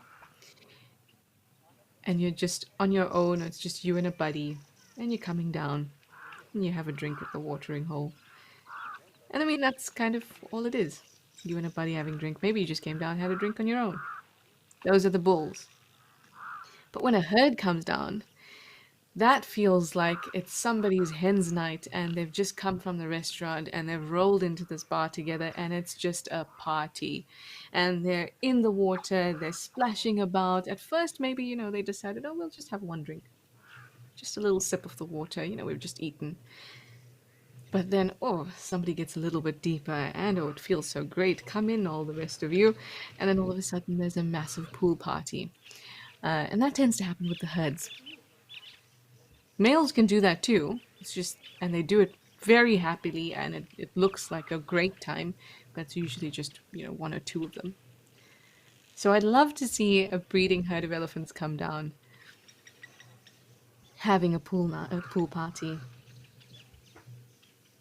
Like a hen's night or bachelor party that ended up at a watering hole. That's what I would like to see.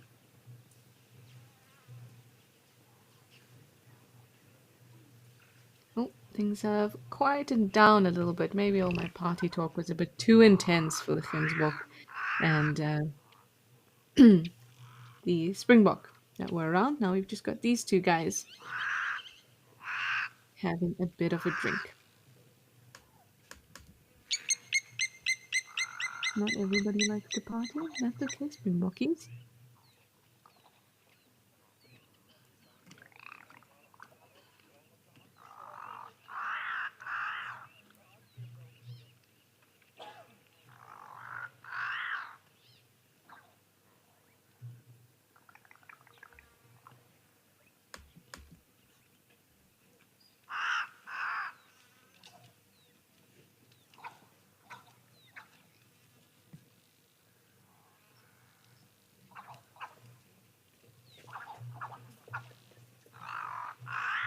Now, if you don't know too much about Springboks, maybe this is a good time to just kind of go over their general biology.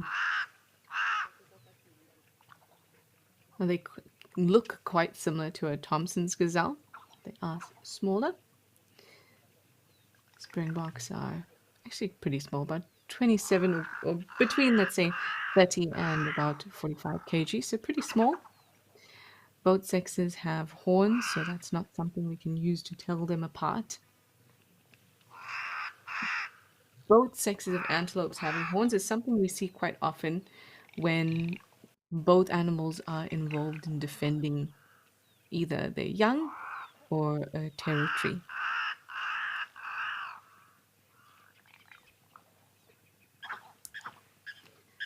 Now they also have mixed herds, so we're probably seeing one of these mixed herds all around here. And we'll chat more about them in a bit. But let me send you over to the land of the Blesbok that we don't get here with Ralph at Kariqa.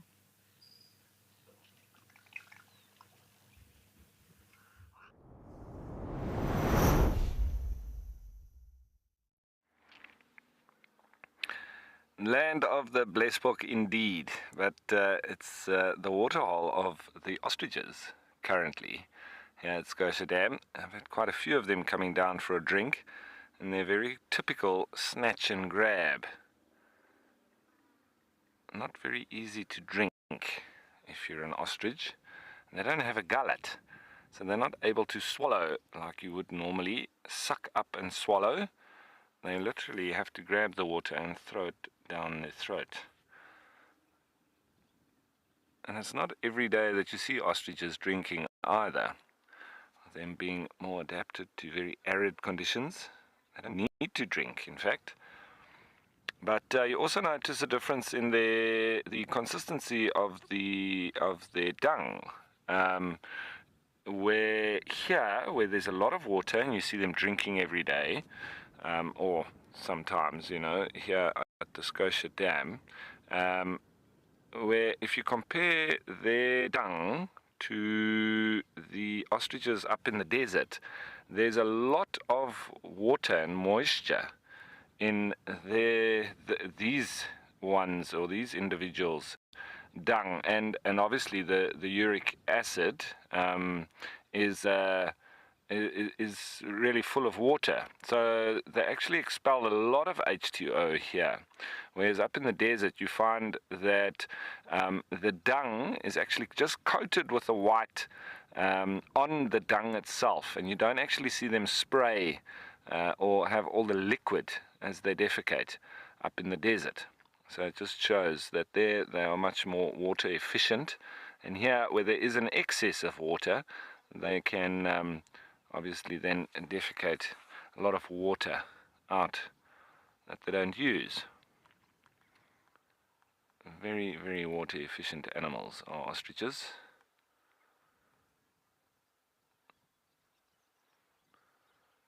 Now they're going to seemingly exit this area and head on off, so we'll leave them, otherwise they're going to tie me up in knots. Let's go and have a look in on these impala that are off in the distance, but there's a lot of them. There might be some action in terms of the males starting to show a little bit of aggression towards each other. I've started to hear the rutting noises in the last 2 days, so I'm wondering if we're going to see more and more of that over the coming days.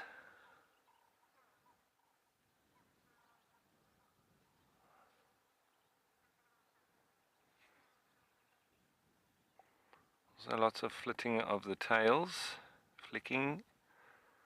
They don't have quite the fly swat that the zebra have. They still have a decent tail, enabling them to get rid of the flies. I can probably see a bit of the heat waves there now as well. It is warming up quite substantially. And you might see, as these impala are doing, a lot of the animals heading towards shade. Some of the others might come down for a mud wallow, but generally you might see them just getting into the cooler patches.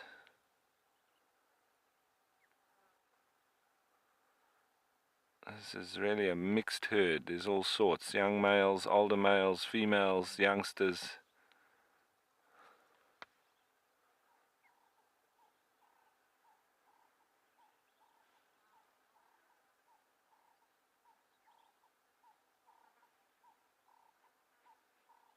Giraffe moving there in the background.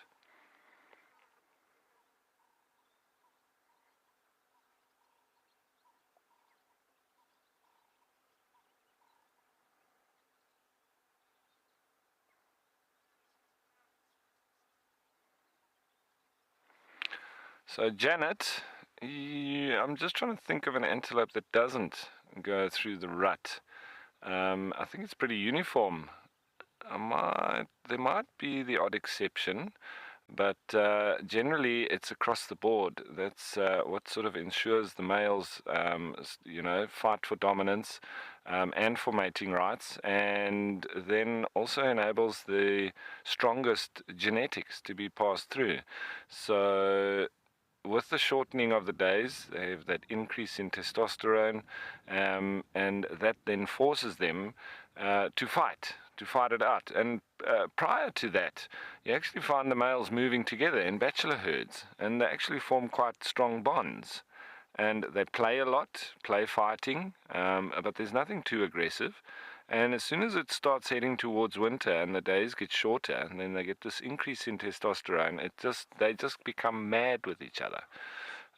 But it forms a very important function within the wilderness ecosystem, because, as I say, only then the strongest genes will go through.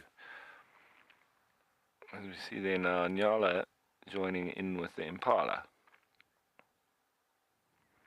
Very similar in that brown fawny color, but then they don't have that white belly, and the Nyala having stripes as well. The white stripes being more of a thicket type animal, so it just helps to break up the outline of its body, and a bit of a predator evasion tactic. Whereas impala have sort of more of a counter shading. I think that's more as a response to being the primary prey item for leopards. And very often the leopards may be looking at them from above, being in trees. And so, in my opinion, I don't know, I haven't even read this anywhere. So, in my opinion, it is similar to a fish in the water, where it would be more difficult for the leopard to spot them from above because they blend in more with the ground. Now, with fish, you have the same type of coloration and that counter shading, where they lighter below and darker above. And so when viewed from above, they blend in with the substrate, the bottom or the ground. And when viewed from underneath, they blend in then with the lighter sort of sky. And so that's fish. But my theory is that impala employ a similar strategy, as they've been persecuted by leopards, which very often will be looking at them from above, being rested up in a tree. So that's not proven. That's just my theory. I wonder if it is, in fact, something that has been researched. I'm not quite sure.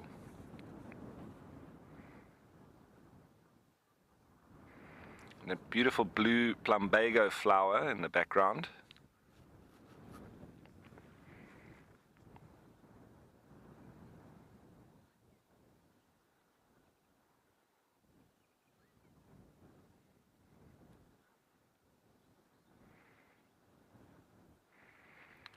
So an impala, obviously one of the most common animals that you see across the different locations, and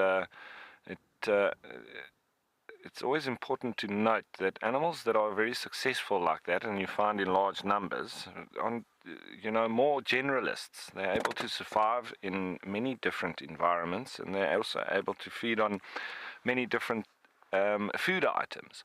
So with impala, they are mixed feeders. They browse, they graze, they eat on all sorts of different things, and they're able to tolerate a lot of different foods.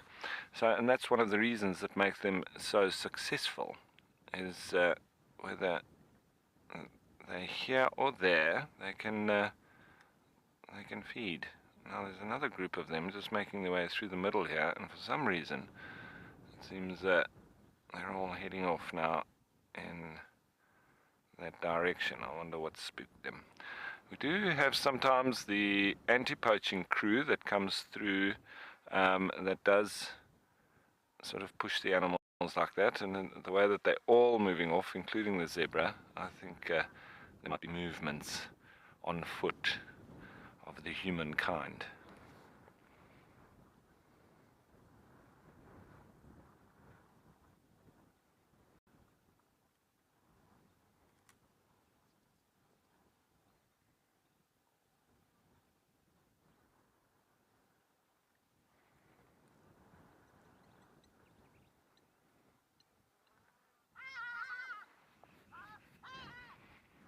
Just heard a blacksmith lapwing there before the hardy-daws started shouting. But yesterday I actually saw for the first time a black-winged lapwing. And that's quite interesting, because black-winged lapwings are only supposed to occur in high altitudes. But yeah, animals don't always listen to or read our literature. So these black-winged lapwings are found now here very close to sea level, which is out of what the books say.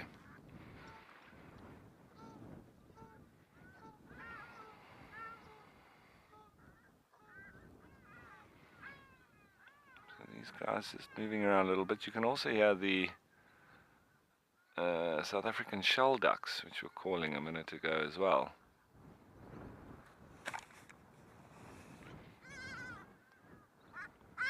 There's our friends, the hardy-daws.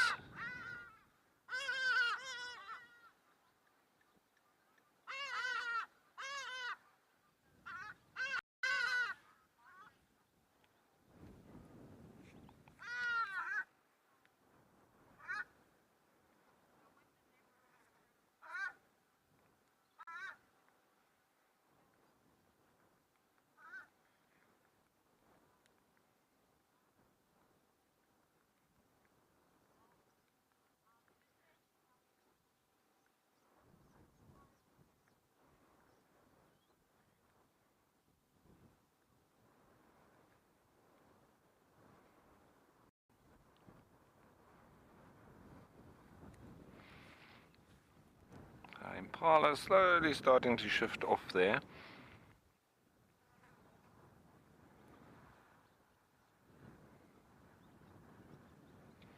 Down there behind that, another big Scotia Afra, the Karoo Bourbine.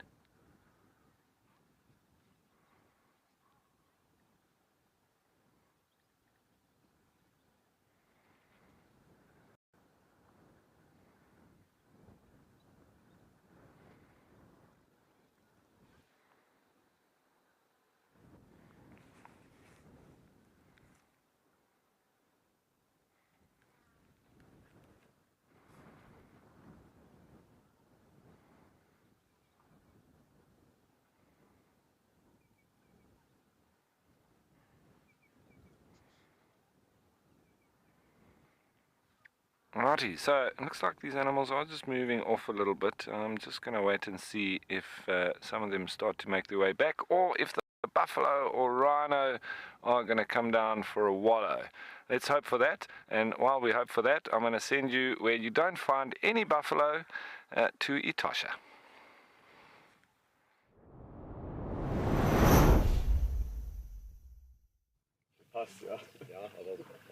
Yes, it seems to be the land of the springboks and the zebra today. Oh, looks like there's a nice patch of cloud that's come over. I'm sure that's offering these animals a lot of relief from that really blazing, beating down sun. Der ist mittlerweile retired, ne? Ja. Sogar mit Foto, wo er beim Training kam in der Stadt. War ganz cool. Ja, okay. So we were chatting a little bit about just the springboks in general, and I was saying that obviously they've got these beautiful markings, easy to identify, with this very clear white below or very pale below, dark stripe and then brown above, as well as the white face and the kind of two lines that come out from their eyes, come down from their eyes in those dark patches. Nice white bit on the rump there, and both sexes have horns. I said they look quite similar to a Thompson's gazelle, of course, but springboks are bigger. So Thompson's gazelle, there's a bit greater disparity in the sizes between the sexes. The females are quite small, and the males are around a similar size to a springbok, so around 30 kgs or so, but the females can be about half that weight. The other difference that you can actually tell in a certain area, because where the populations do overlap, the Thompson's gazelle and a springbok, and they can look really similar if you're to the untrained eye. But the white rump of a Thompson's gazelle is kind of a little bit, well, I guess not as white. And then also a Thompson's gazelle can look quite similar to a Grant's gazelle. So there's a whole lot of those that look similar. There's similarities between a Thompson's and the Grant's gazelle, though, are a little bit more difficult. There you have to look at the extension of the white rump, how far that white extends. But with the springbok, the horns are shaped a little bit differently and a little bit shorter than the other two gazelles, and so it makes them a little bit easier to identify. Ich habe die in London damals gesehen, London Games. Carson Palmer. Geht das los? A really iconic animal, honestly. It's the national animal of our very lovely country. Das habe ich gesehen. Dann geht's weiter. Dann war And you don't get to see them up in the Sabi Sand. So it's always a privilege to be able to spend some time with springbok here. See them at Amakala as well. So it's really, really special. Another very special thing, of course, is our 16th birthday. Wild Earth is turning 16. Gosh. That is really, really special. Wild Earth has been a beautiful journey for all of us. Guides included, guides, MCs, cam ops, for all of us. It's been an awesome journey to be part of connecting people to nature. And we will be celebrating our 16th birthday on the 27th of April. So if you'd like to wish us a happy birthday, because who doesn't like to be wished happy birthday? If you do like, if you would like to wish us, gosh, I got so excited, I got tongue tied there. If you would like to wish us, please send us your birthday videos to birthday@wildearth.tv. That's an email address, birthday@wildearth.tv.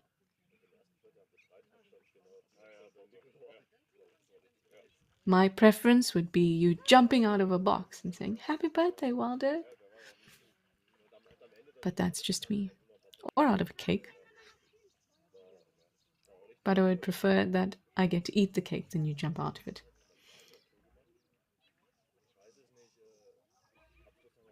"16 years of being able to connect people with nature. I think that's pretty spectacular.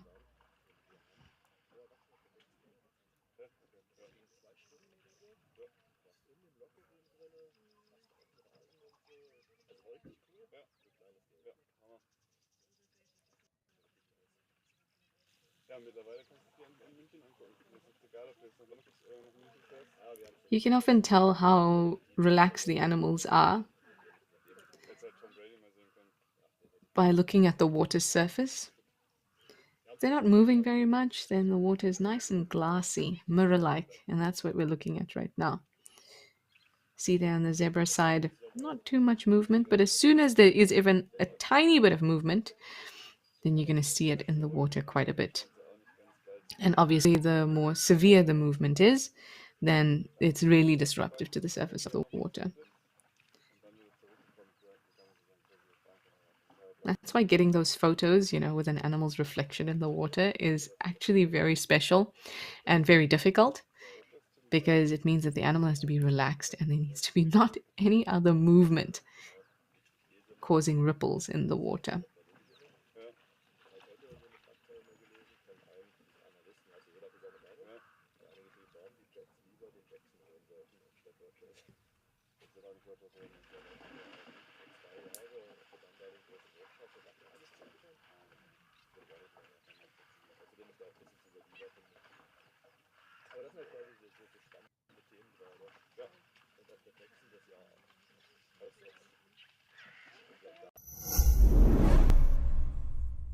Wild Earth's mission is an expensive one, but we know that our live experience is important to so many people that cannot afford to pay for it.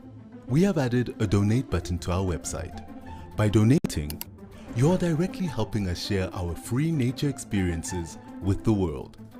We want Wild Earth to reach children, budding conservationists, and the less fortunate. A little money goes a long way. You can make a difference to someone today.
Oh, a cute little springbok in the middle there. Still got its head down and drinking. Oh, yep. Mistake, excuse me. Look at the lovely rocks. Haha, there we go.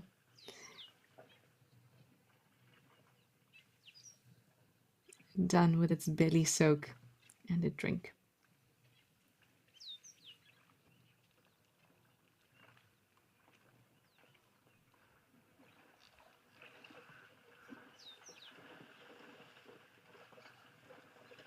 Now, springboks are in the genus Antidorcus, which is actually a genus that they share with no one else.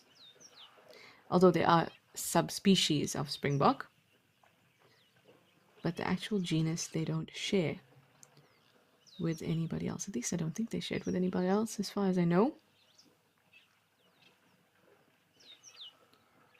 And I really enjoy when an animal is the sole member of a genus, because it kind of tells you that they have persisted in a way, or that the genus, that specific species, whereas in the past there may have been other individuals in that genus, this specific species has persisted. Something about it is good enough to not have to be not have gone extinct like many other members of their genus in the past. So this our springbok, the Antidorcus marsupialis, has persisted past any of the other species that were once or would have been in the genus Antidorcus. And that genus has been around for something like 5 million years. Not the springbok specifically. Remember, when we say that an animal has persisted for a certain amount of time, they are still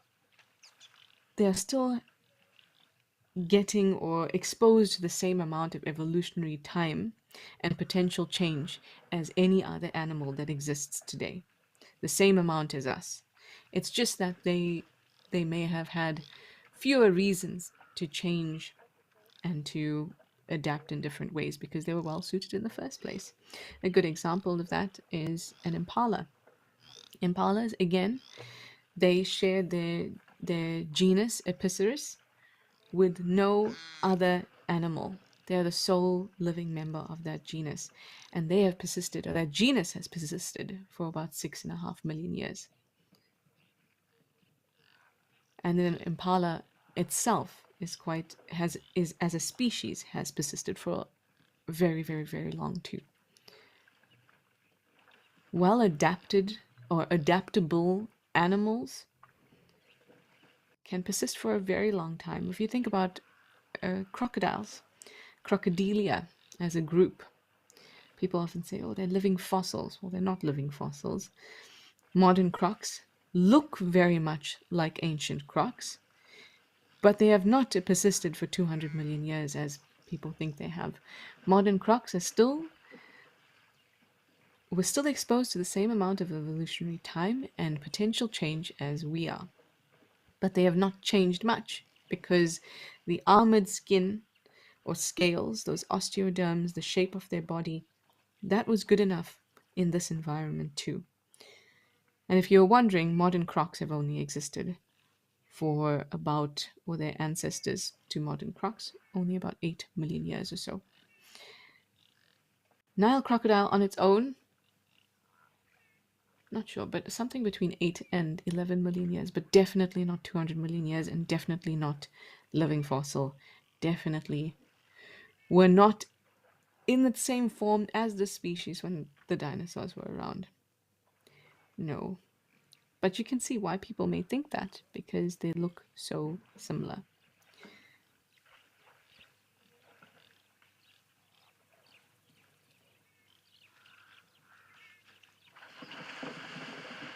In fact, maybe I shouldn't get into it, but crocodiles are very, very distantly related to dinosaurs anyway. They're from a group called Archosaurs, which included dinosaurs and included crocs, but they were separate. They once shared a common ancestor.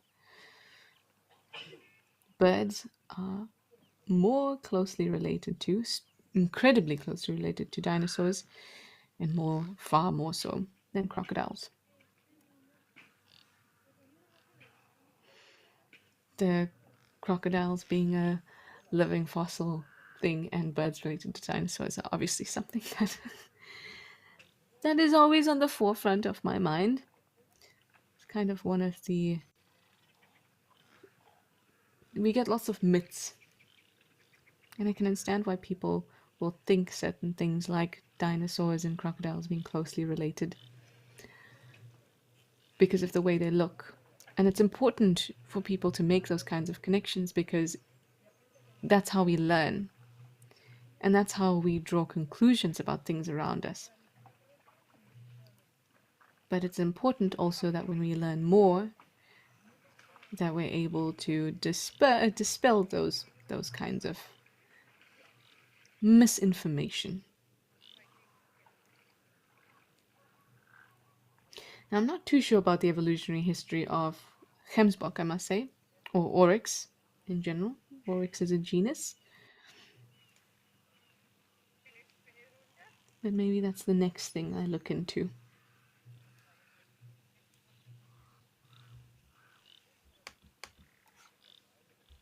Now we can pick our head up a little bit.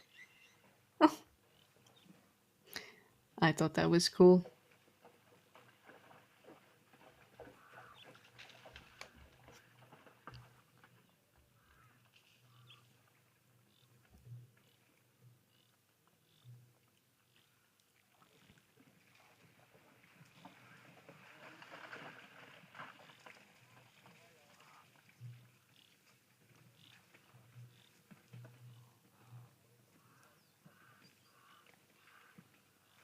Shall we enjoy a few moments?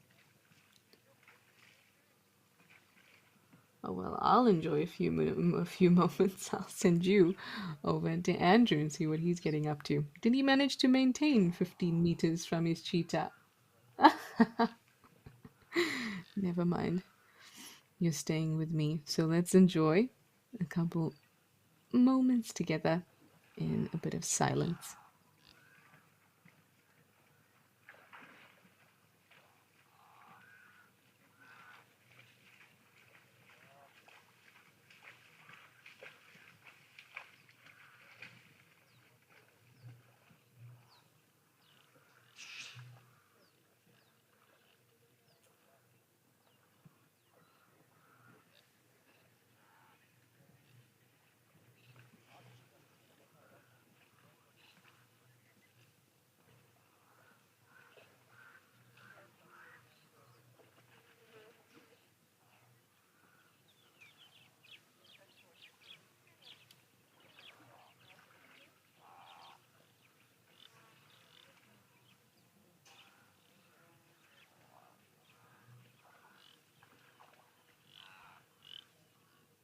Well, that was peaceful. I'm sure you needed it after my what's the word? Rant from earlier. Our zebras are moving off now, and then Lulu would like to know if I have any nice zebra stories. Any favorite zebra sightings? I think the one that really sticks in my mind, I'm not sure if I've said this one to you before, it kind of feels like I have, but it's one where I saw two stallions fighting. So there were two herds, two harems, and it's obviously the father of the fillies, the young females in his herd. The father of that one was fighting a new stallion, a stallion who had his harem and wanted to collect a new female for his harem. And this is common practice. This is how it goes. Young females will be kidnapped by other stallions, and her father will try to defend her, which it's kind of ritualistic because there's no need for him to defend his daughter because she won't stay in the harem. He's not going to mate with her. So it's kind of just a ritualistic thing, but at the same time, he'll try. She is still his property, in the sense that she is still his territory. So he is instinctively going to try and defend it. So anyway, I was watching these two stallions going at it, and there was a lot of dust being kicked up, so it was a little bit difficult to see what was going on with their legs. But you could see that the heads were hitting each other, the mouths were open, there was bucking, they were kicking each other, things like that. And then we saw this flap of skin from the belly. The flap of skin had been torn off the belly of the one zebra and was hanging down and scraping the ground. Thank goodness its actual viscera was intact and there were no organs hanging out, but the skin, that flap of black and white striped skin, quite a large flap, so it obviously had bitten there and pulled with those canine teeth I was telling you about earlier. Pulled and then continued to pull, and the movement and all of that, and it began dragging on the ground, so they would have been stepping on it and all sorts. All of that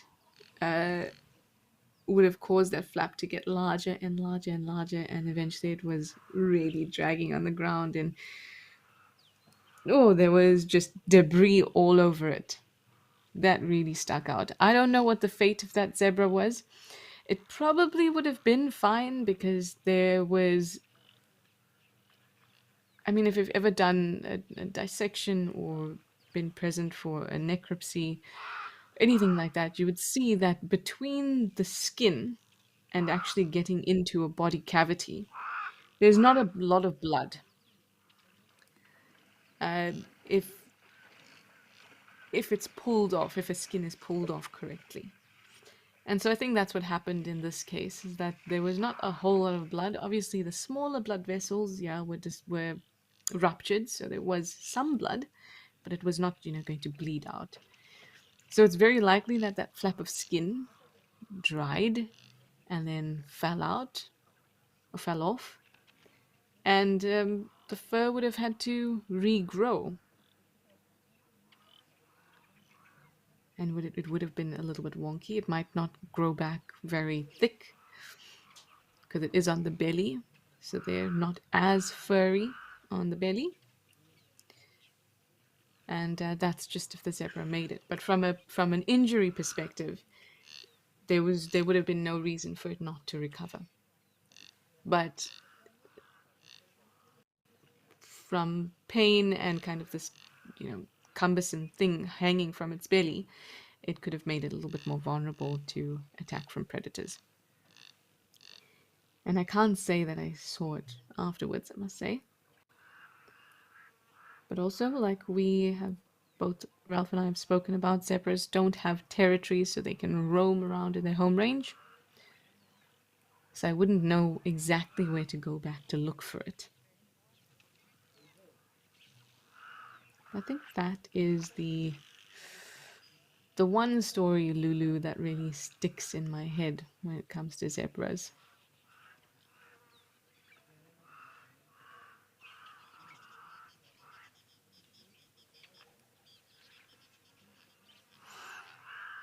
I see one wildebeest, lone wildebeest. Now he would be territorial, coming down for a drink. But let me send you over to Ralph and see what's coming down for a drink there on his side at Kariga.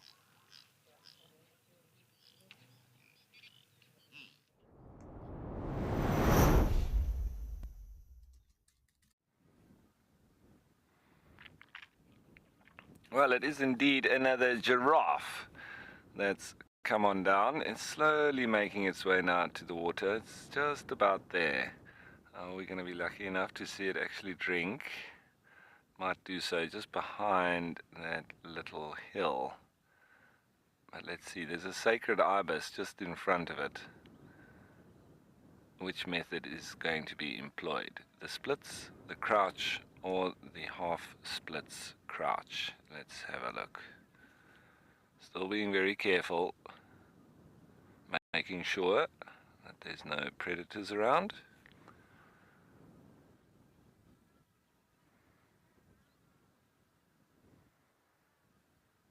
Always careful. Looks like we're just not going to be able to see it. And it's going for the crouch method. Wait for the flick.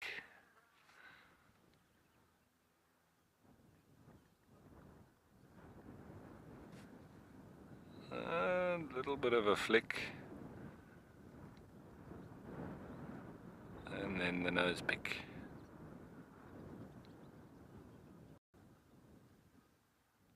Typical giraffe drinking behavior.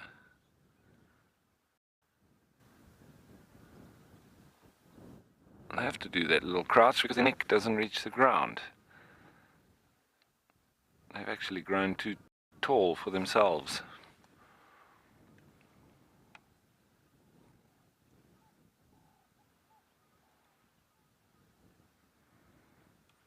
He's a shy drinker, seems like.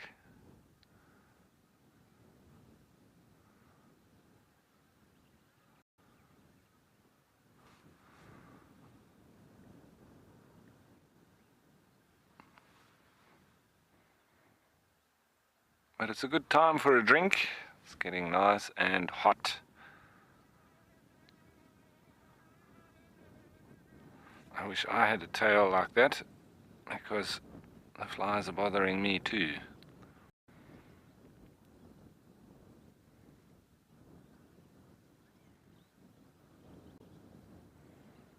Looks like he's putting his head in a hole.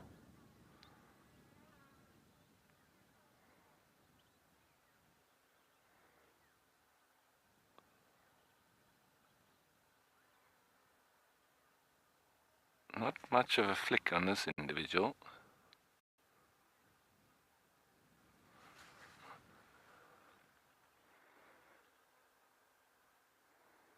But outstanding nose pick.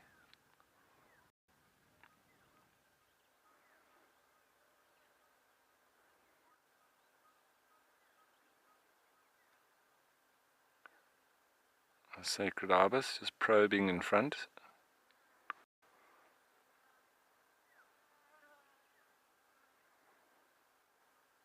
He's got that crouch down though.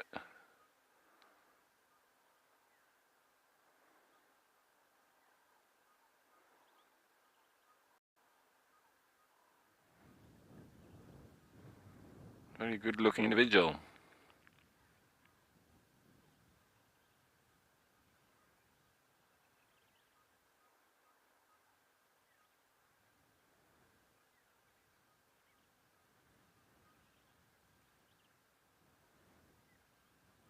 See that very dark tongue as well. Lots of melanin.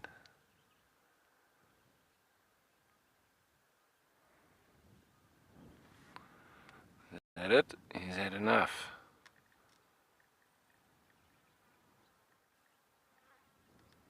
Giraffe do need to drink every day. So that's not the last time we'll see him.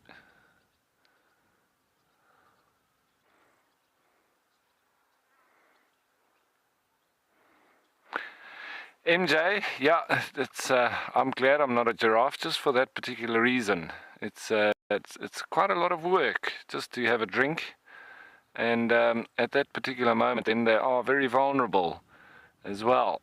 So you can understand why they take so much care in coming down to the water. And when their head goes down like that, they don't have the lovely vantage point to look from either. So they can be approached much easier.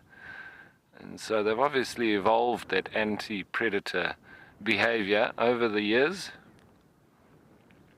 And that's why there's still lots of them around. Looks like there's some other guys coming in here to drink. This is Impala.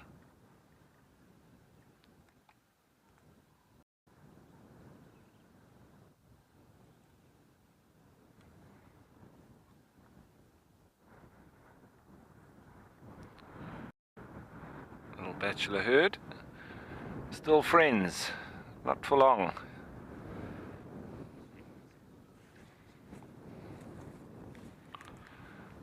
So it looks like they're just taking their time between them and having a drink. which is great. Everybody quenching their thirst.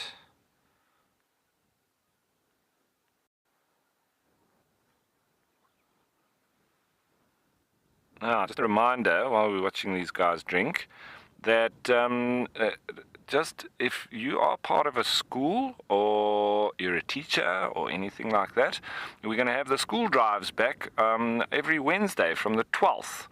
So if you'd like to register for your school and connect the youngsters and the kids at the school to nature, just go to wildearth.tv/kids and get registered, because those drives will be back.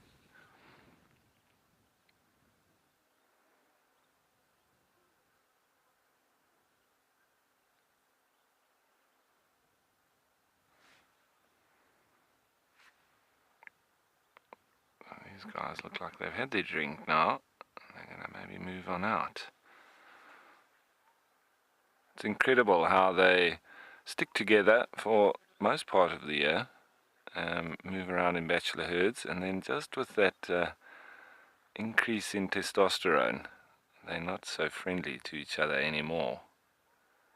And they start fighting. And then during that time, you'll see their necks start growing as well.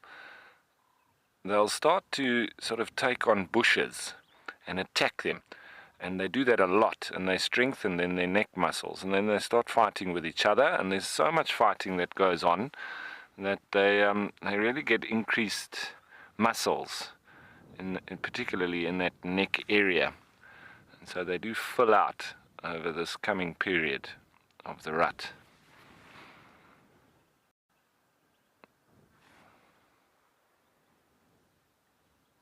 Luckily for them, though, while they're drinking here, there's no crocodiles, so you can expect them to be a little bit more relaxed. But generally, they're still nervous around the water because their head's going down. So similar to that of the giraffe, not quite to the same extent, because they're not sort of lowering themselves as much.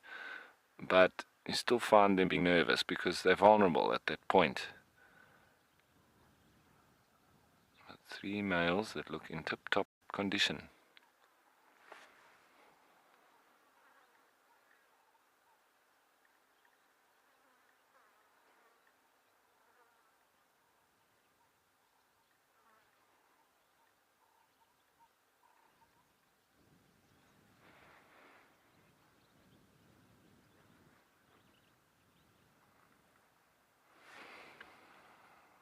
What's that off there in the background?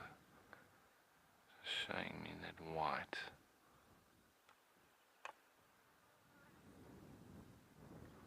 Just a reflection on those Nyala. I think they might have had their tails up a minute ago.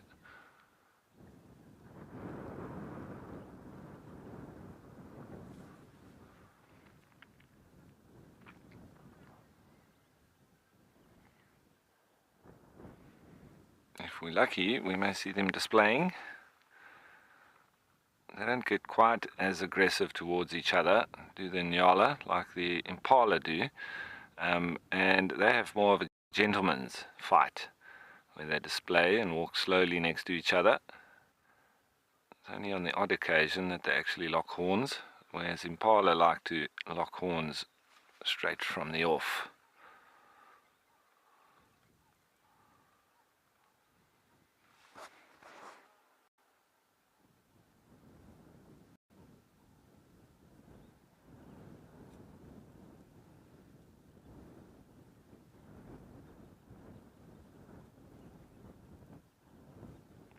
Few giraffe walking off there in the background. I think that's probably where our drinking giraffe is going to head. Go catch up with the rest of the group.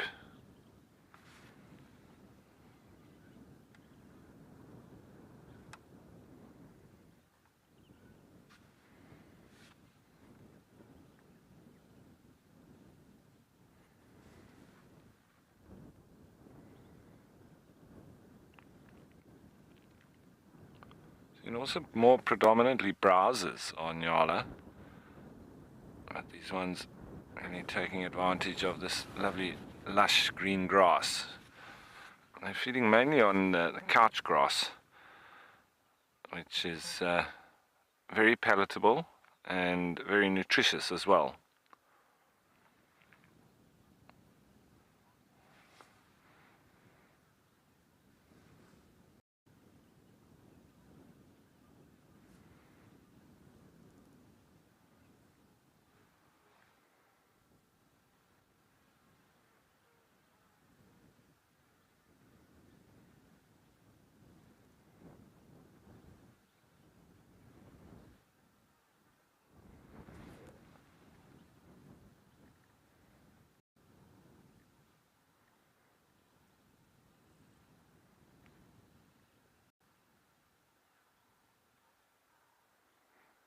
So that's our setting here at the Scotia Dam. There are some more animals a little bit closer to me. Just pan across for them.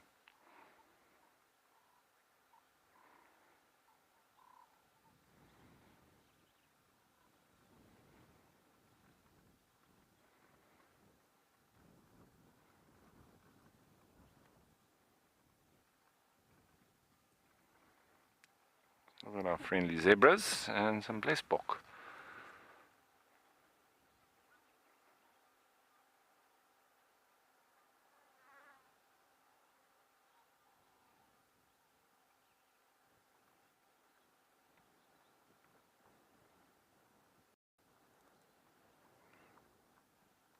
With that very typical white face, or the bless, or the blaze,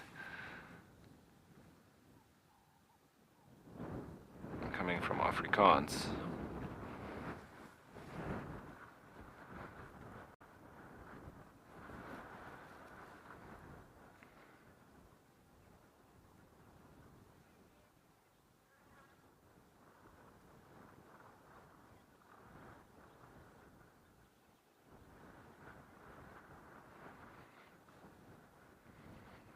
Obviously, being plains animal as well, both male and females have horns. A little bit more tricky to tell between the sexes with blesbok. Males have got a lot thicker horns than the females do, but other than that, it's only the very important parts that can tell you between them.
We are still here at Etosha, at Okokoyo.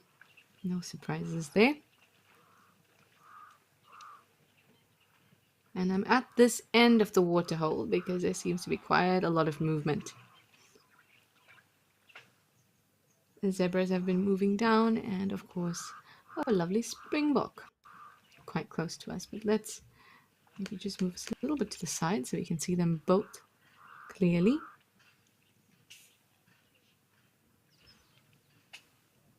Can you see in the distance little dottings of animals that are slowly making their way towards the waterhole? Now, because of the, and we've spoken about this, the lack of depth perception when it comes from, one, when looking through a camera, we're not looking with our eyes, and two, the color. If you look at those animals that are right at the edge of the tree line there, they look really big. Almost makes me want to say they're elephants, but I bet that they're not. I bet that they're much smaller. It's just our perception that makes it look that way. But I guess we'll see. Anyway, it still looks like there's some nice cloud cover for these animals. Looks much cooler, and you can actually see the sunlight illuminating the tops of those trees.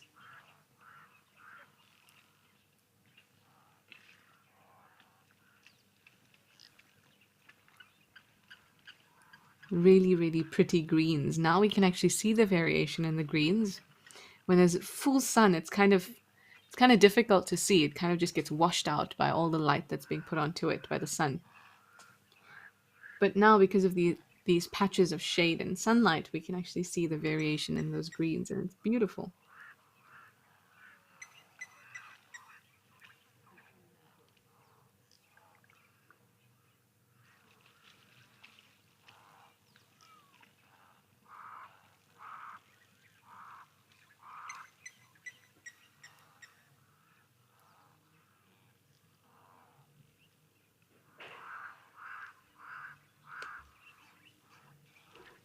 Just move us down a smidgen. Let's just have a bit of a better view. So Ralph touched on it a little bit, and we both touched on it. On animals where both sexes have horns. And it's something that's quite common in plains animals, as Ralph pointed out. And that's because there's a larger area, and they will have both the male and the female are involved in either securing the area or protecting young physically.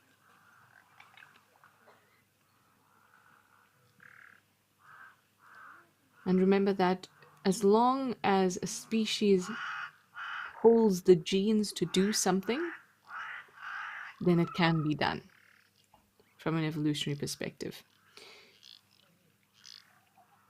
Because the genes to produce horns in, say, impala ewes in the females, those genes are there, it's just not switched on.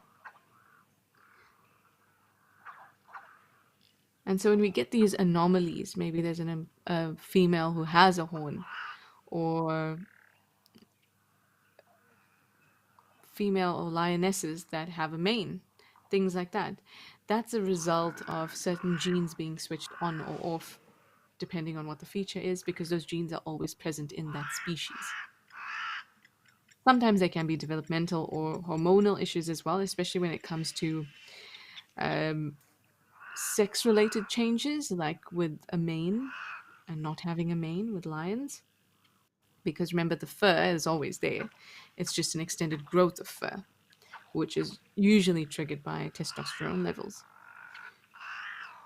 So there are other things at play, but as long as the feature or the genes associated with that feature are present, then mutations or anomalies with that feature can definitely arise.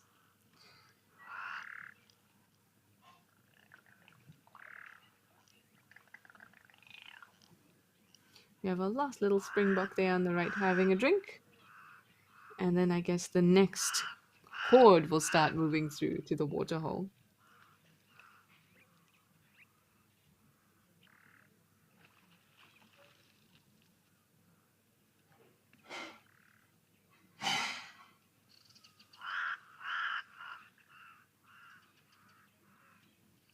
Ooh, oh, it's so difficult to see. I thought I saw a jackal running through in the distance there, but it ended up being a bird that was a little bit closer than that. Again, depth perception is really difficult like this. But I think since you've been enjoying the sounds here at Okokoyo, while we wait for some animals to come down, let's enjoy it together. Just have a bit of silence and enjoy the sounds of nature.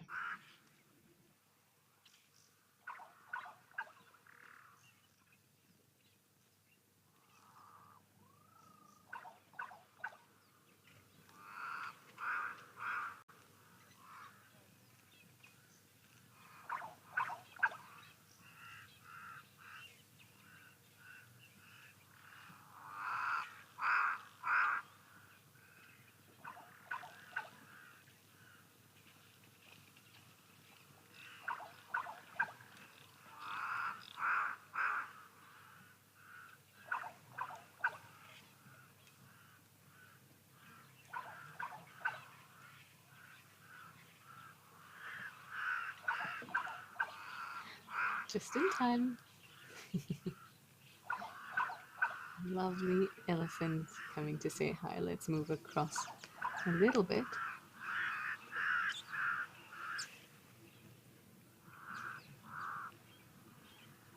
Oh, beautiful. Again, another bull. This one looks a little bit similar to the one that we saw yesterday. Oh, stunning. Yeah, I'm gonna let you just enjoy this as well for a little bit because you might be able to hear the sounds of the water as he's pulling in, as it falls from his mouth. So let's take another moment to just appreciate, enjoy, and listen.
I hope that you were able to enjoy some of the sounds. It can be quite soft, but it's a really delicate, very relaxing sound to listen to elephants as they drink and as they start to drop the water from their mouths.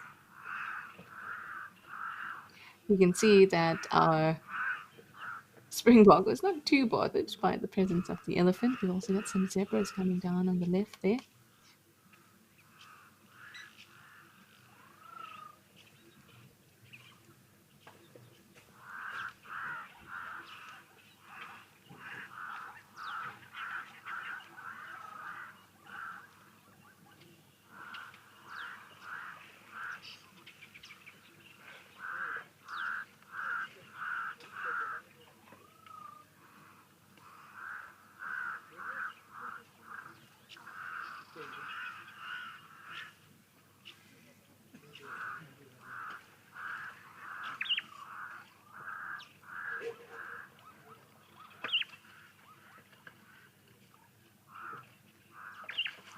So peaceful.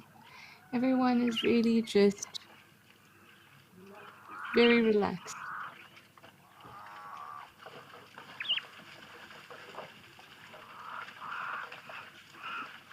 I was actually at first I was thinking maybe this was the elephant from yesterday, but upon closer look, I don't think so. Something's a little bit off about the shape of the back compared to the one that we saw yesterday. I know it's, you might think, well, how on earth could I know that? But it's a feeling. But also, I've spent a lot of time with elephants, so I can tell. My eyes can see these things. It's a lot like if you're looking for something, if you're on an Easter egg hunt, for example. Well, appropriate timing for this analogy, Trishala. And they're tucked away in a garden or something like that. To find the first one is a little bit difficult because your eyes don't know what they're looking for yet, what it looks like in situ. And then once you see the first one, then your eyes can really quickly pick up the shape. Obviously, that's a very basic explanation, but that's how it works. Your eyes have to collect information first. And your brain is amazing at being able to judge small distances and shapes and recognize things. And the more time you spend doing that, the better your brain and your eyesight get at recognizing these things.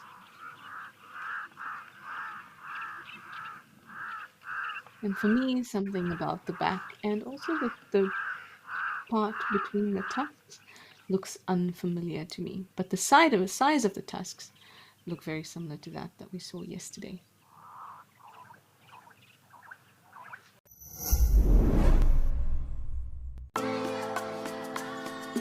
Thanks to our wonderful Wild Earth explorers, Wild Earth Kids is back. Your monthly subscriptions have allowed us to relaunch Wild Earth Schools on a weekly basis, every Wednesday for the first hour of the Sunset Safari. You guys bring a smile to my face every single day. Sign your class up for a special virtual field trip to Africa, because touching the lives of the future protectors of our Earth truly matters.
This elephant is very, very relaxed. I would have thought that perhaps the addition of these other zebras coming in while the first zebra was already quite into the water, I thought that might cause a reaction from the elephant, but it didn't really. Makes me want to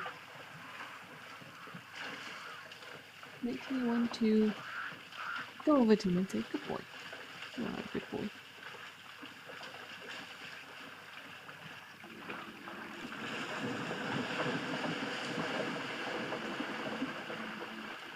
Ah, little bit of a spook, and everyone's run. But our lovely, calm, good boy elephant is just keeping his cool and enjoying his drink. Anyway, let me send you over to Andrew. As Ralph said, we hope he's not being lazy today, but it appears that he's building some puzzles. Let's go look at what Andrew's got.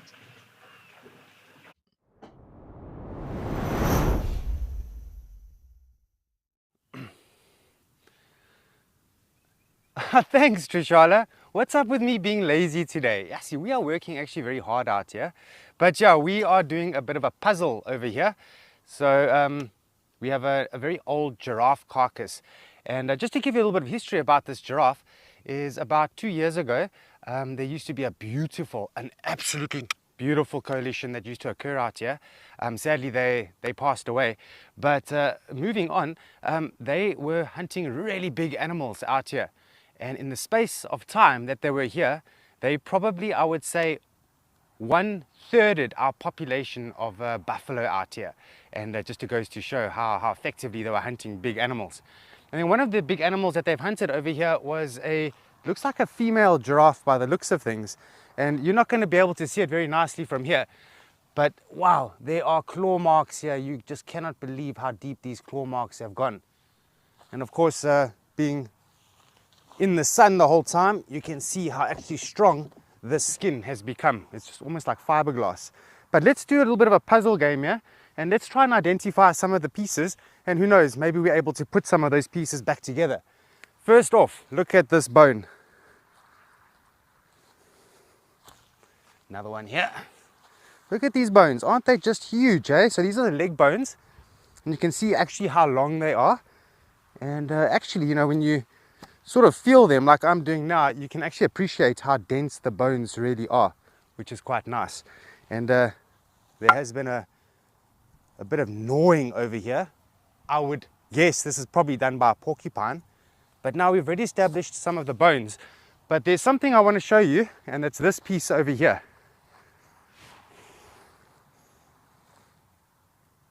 This is the vertebrae. Now, I would like to discourage all of you from picking up bones in the bush like I've done now. It's not very safe to do so in some situations, especially if there's anthrax in the bush and the animal died from anthrax. If you come along and you disturb the skeleton and there's still anthrax spores within the skeleton, you can release those spores into the air, and yourself can get secondary poisoning from the anthrax. All right, but this giraffe did not die from anthrax poisoning. So here we have 1, 2, 3 vertebrae. Let's see if I can find a few more here. Here's number 4, number 5. Andrew. Here's number 6. Okay, so we've got a few more vertebrae.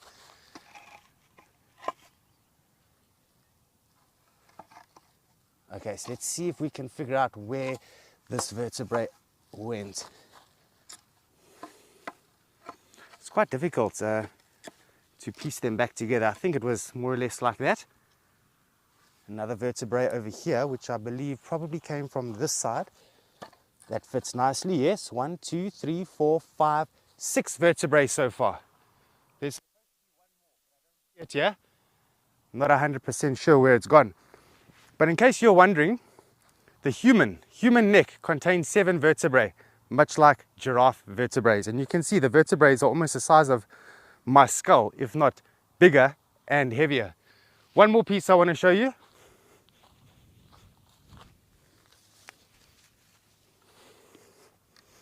Okay, 2 more pieces I want to show you.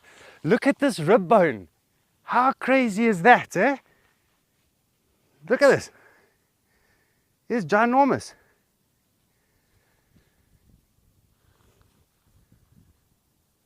My goodness. So of course the ribs to help protect the inner organs in the body. And then last but not least, this is the bottom jaw of the giraffe. See that? There should be some teeth at the end here. And you can see how narrow this jaw points off into this sort of this angle over here. So we know that this is a browsing animal with teeth at the end, so it can actually snip on the leaves. Brilliant. That's very interesting. Thanks, Lenny. Thank you very much for that that comment. It's always nice to try and piece back the story as to what happened. So that's the bottom jaw, Lenny. Let's take a look here. And we can actually see the rest of the spine in here. I'm not sure if you're going to be able to see it, but the rest of the spine is there. I'm not going to go in there because I can see some spider webs over there.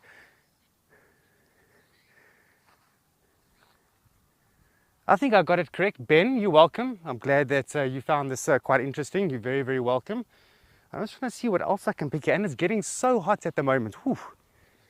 I'm going to need to definitely take a big gulp of water. The sun is relentless today. Yeah. What else can we find here?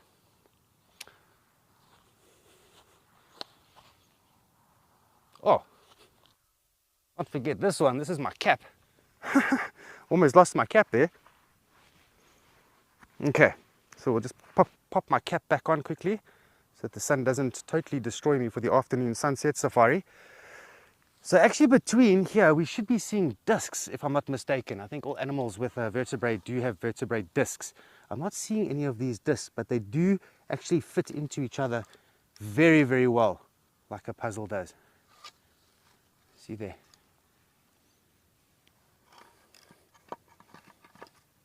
Okay. All right, so nothing else here that I can really show you except for this piece maybe. What are these little pieces here?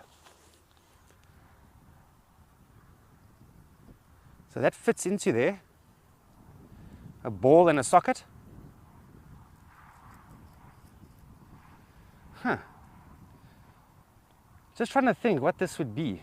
Not the tail. No, I doubt this is the tail. It could be. I think this could be part of the tail, but I'm not 100% sure. You see how that ball and joint socket works? Whoopsie. It's a bit big for the tail if you ask me. But if I hold it nicely for you and I go like this, you can see how nicely that ball and socket works. There we go. That's how it's supposed to be. Interesting. So of course, when there is situations where there are carcasses in the bush, we really want to avoid removing those carcasses because animals are going to use these bones. There's a lot of animals out here in the bush that do require calcium, i.e. giraffe. They do require calcium. So it could very well happen that a giraffe comes and walks along here and picks up a bone, sucks it on the mouth, much like this little bone over here, and they spit it out later on for that calcium factor. Porcupines really enjoy eating and gnawing on the bones, and I'm seeing quite a lot of gnaw marks here at the moment. So porcupine, this is actually a great place to see porcupine. The environment is correct, and then obviously attracted perhaps to these carcasses. And then when the animal was decaying and there was a strong smell here, I would imagine that the brown hyenas were doing very, very well here.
You?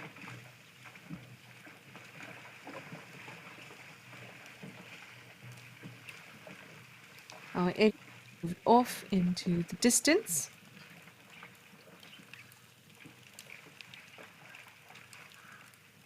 And our zebra are taking over the pan while actually leaving. Oh, does it? It looks like it's raining. Oh my goodness. Sorry if you didn't really catch what I was saying because there was a little bit of a glitch, and I'm sorry about that. But or if you didn't catch it, all I said was at least we saw Dewey for a moment, the hippo and Juma, but we're back here at Okakoyo now where it appears to be raining.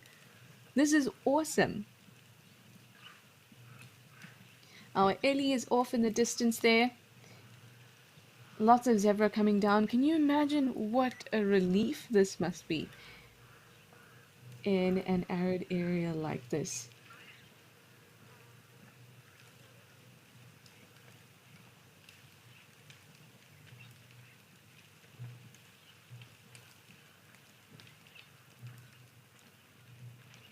At least I think it's rain. I'm pretty sure it's rain. We can see this, right?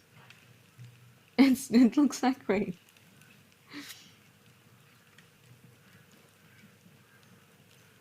This is fantastic.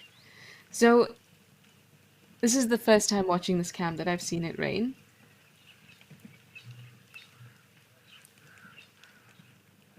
And I feel the happiness for these animals. Okay. So Nadine has just told me that sometimes it rains early in the morning and late at night, obviously when I'm not looking at the cams. And if you're wondering what kind of rainfall they receive in this area, I think it's about 350 mils a year. And if you compare that to somewhere like Djuma, we get about double that. And that's an average. Sometimes it's a little bit better, sometimes it's a little bit worse. So rain here is a really important thing, really good for the ground. And I wonder how much rainfall there will be today. If I can find out, I will find out.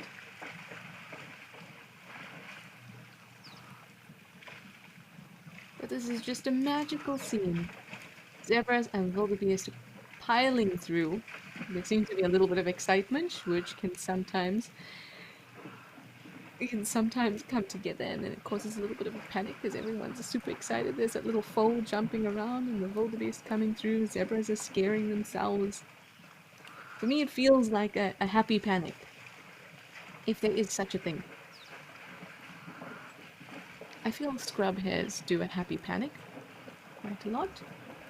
I think it is possible.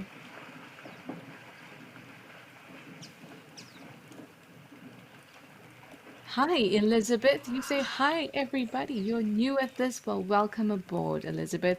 We are very glad to have you. It's always wonderful to have new viewers come and join us and learn with us, listen with us, and enjoy nature and escape to nature with us. Thank you very much, Elizabeth. And remember to send through questions and comments. We've only got a few minutes left of Escape to Nature. But I hope that you will join us, or the other teams rather, for the Sunset Safari later on. But welcome to the Wild Earth family. Our Ellie all the way at the back looks like it's really taking its time, moving towards those trees. Hi Ursula, you'd like to know if I've spotted any predators here. I have not, but to be honest, it's not the right time. When we're at this waterhole during the Escape to Nature programming, it's not really the right time for predators. It's the middle of the day, it's the heat of the day. If we're going to see predators, it's going to be at dawn and dusk, most likely. Of course, there's always exceptions to that, and it really does depend on the weather, but we know that today at Okokoyo it was 31 degrees Celsius at the height of the heat. So it's pretty warm, but now that it's rained in the middle of the day, it's going to mean a couple things. And I would keep an eye on this cam if it's something that you like to do, because this rain will wash away scents, and that means that any territorial animal around this area will need to come through and remark their territory. Apart from that, it means that there's some cooling that's happening, so those are two reasons that predators may move about earlier than we expect. So keep an eye out on these cams. Of course, if you're hoping to see a leopard, you will be very, very, very lucky or disappointed. One of those two. Wow, look at this. Look at those wildebeest coming through. Goodness, this is beautiful. I feel like this is everybody's happy rain dance. Because it's starting to pour now. Goodness me. Oh, this is a spectacular way to end off our time together today. Thank you so much, everybody, for joining us for Escape to Nature. It's always a pleasure. Those viewers old and new, thanks so much. And thank you for sending through your questions and your comments and just chatting with us. It really makes the experience so beautiful. Well, that's it for now, folks. We'll see you soon again. Bye for now.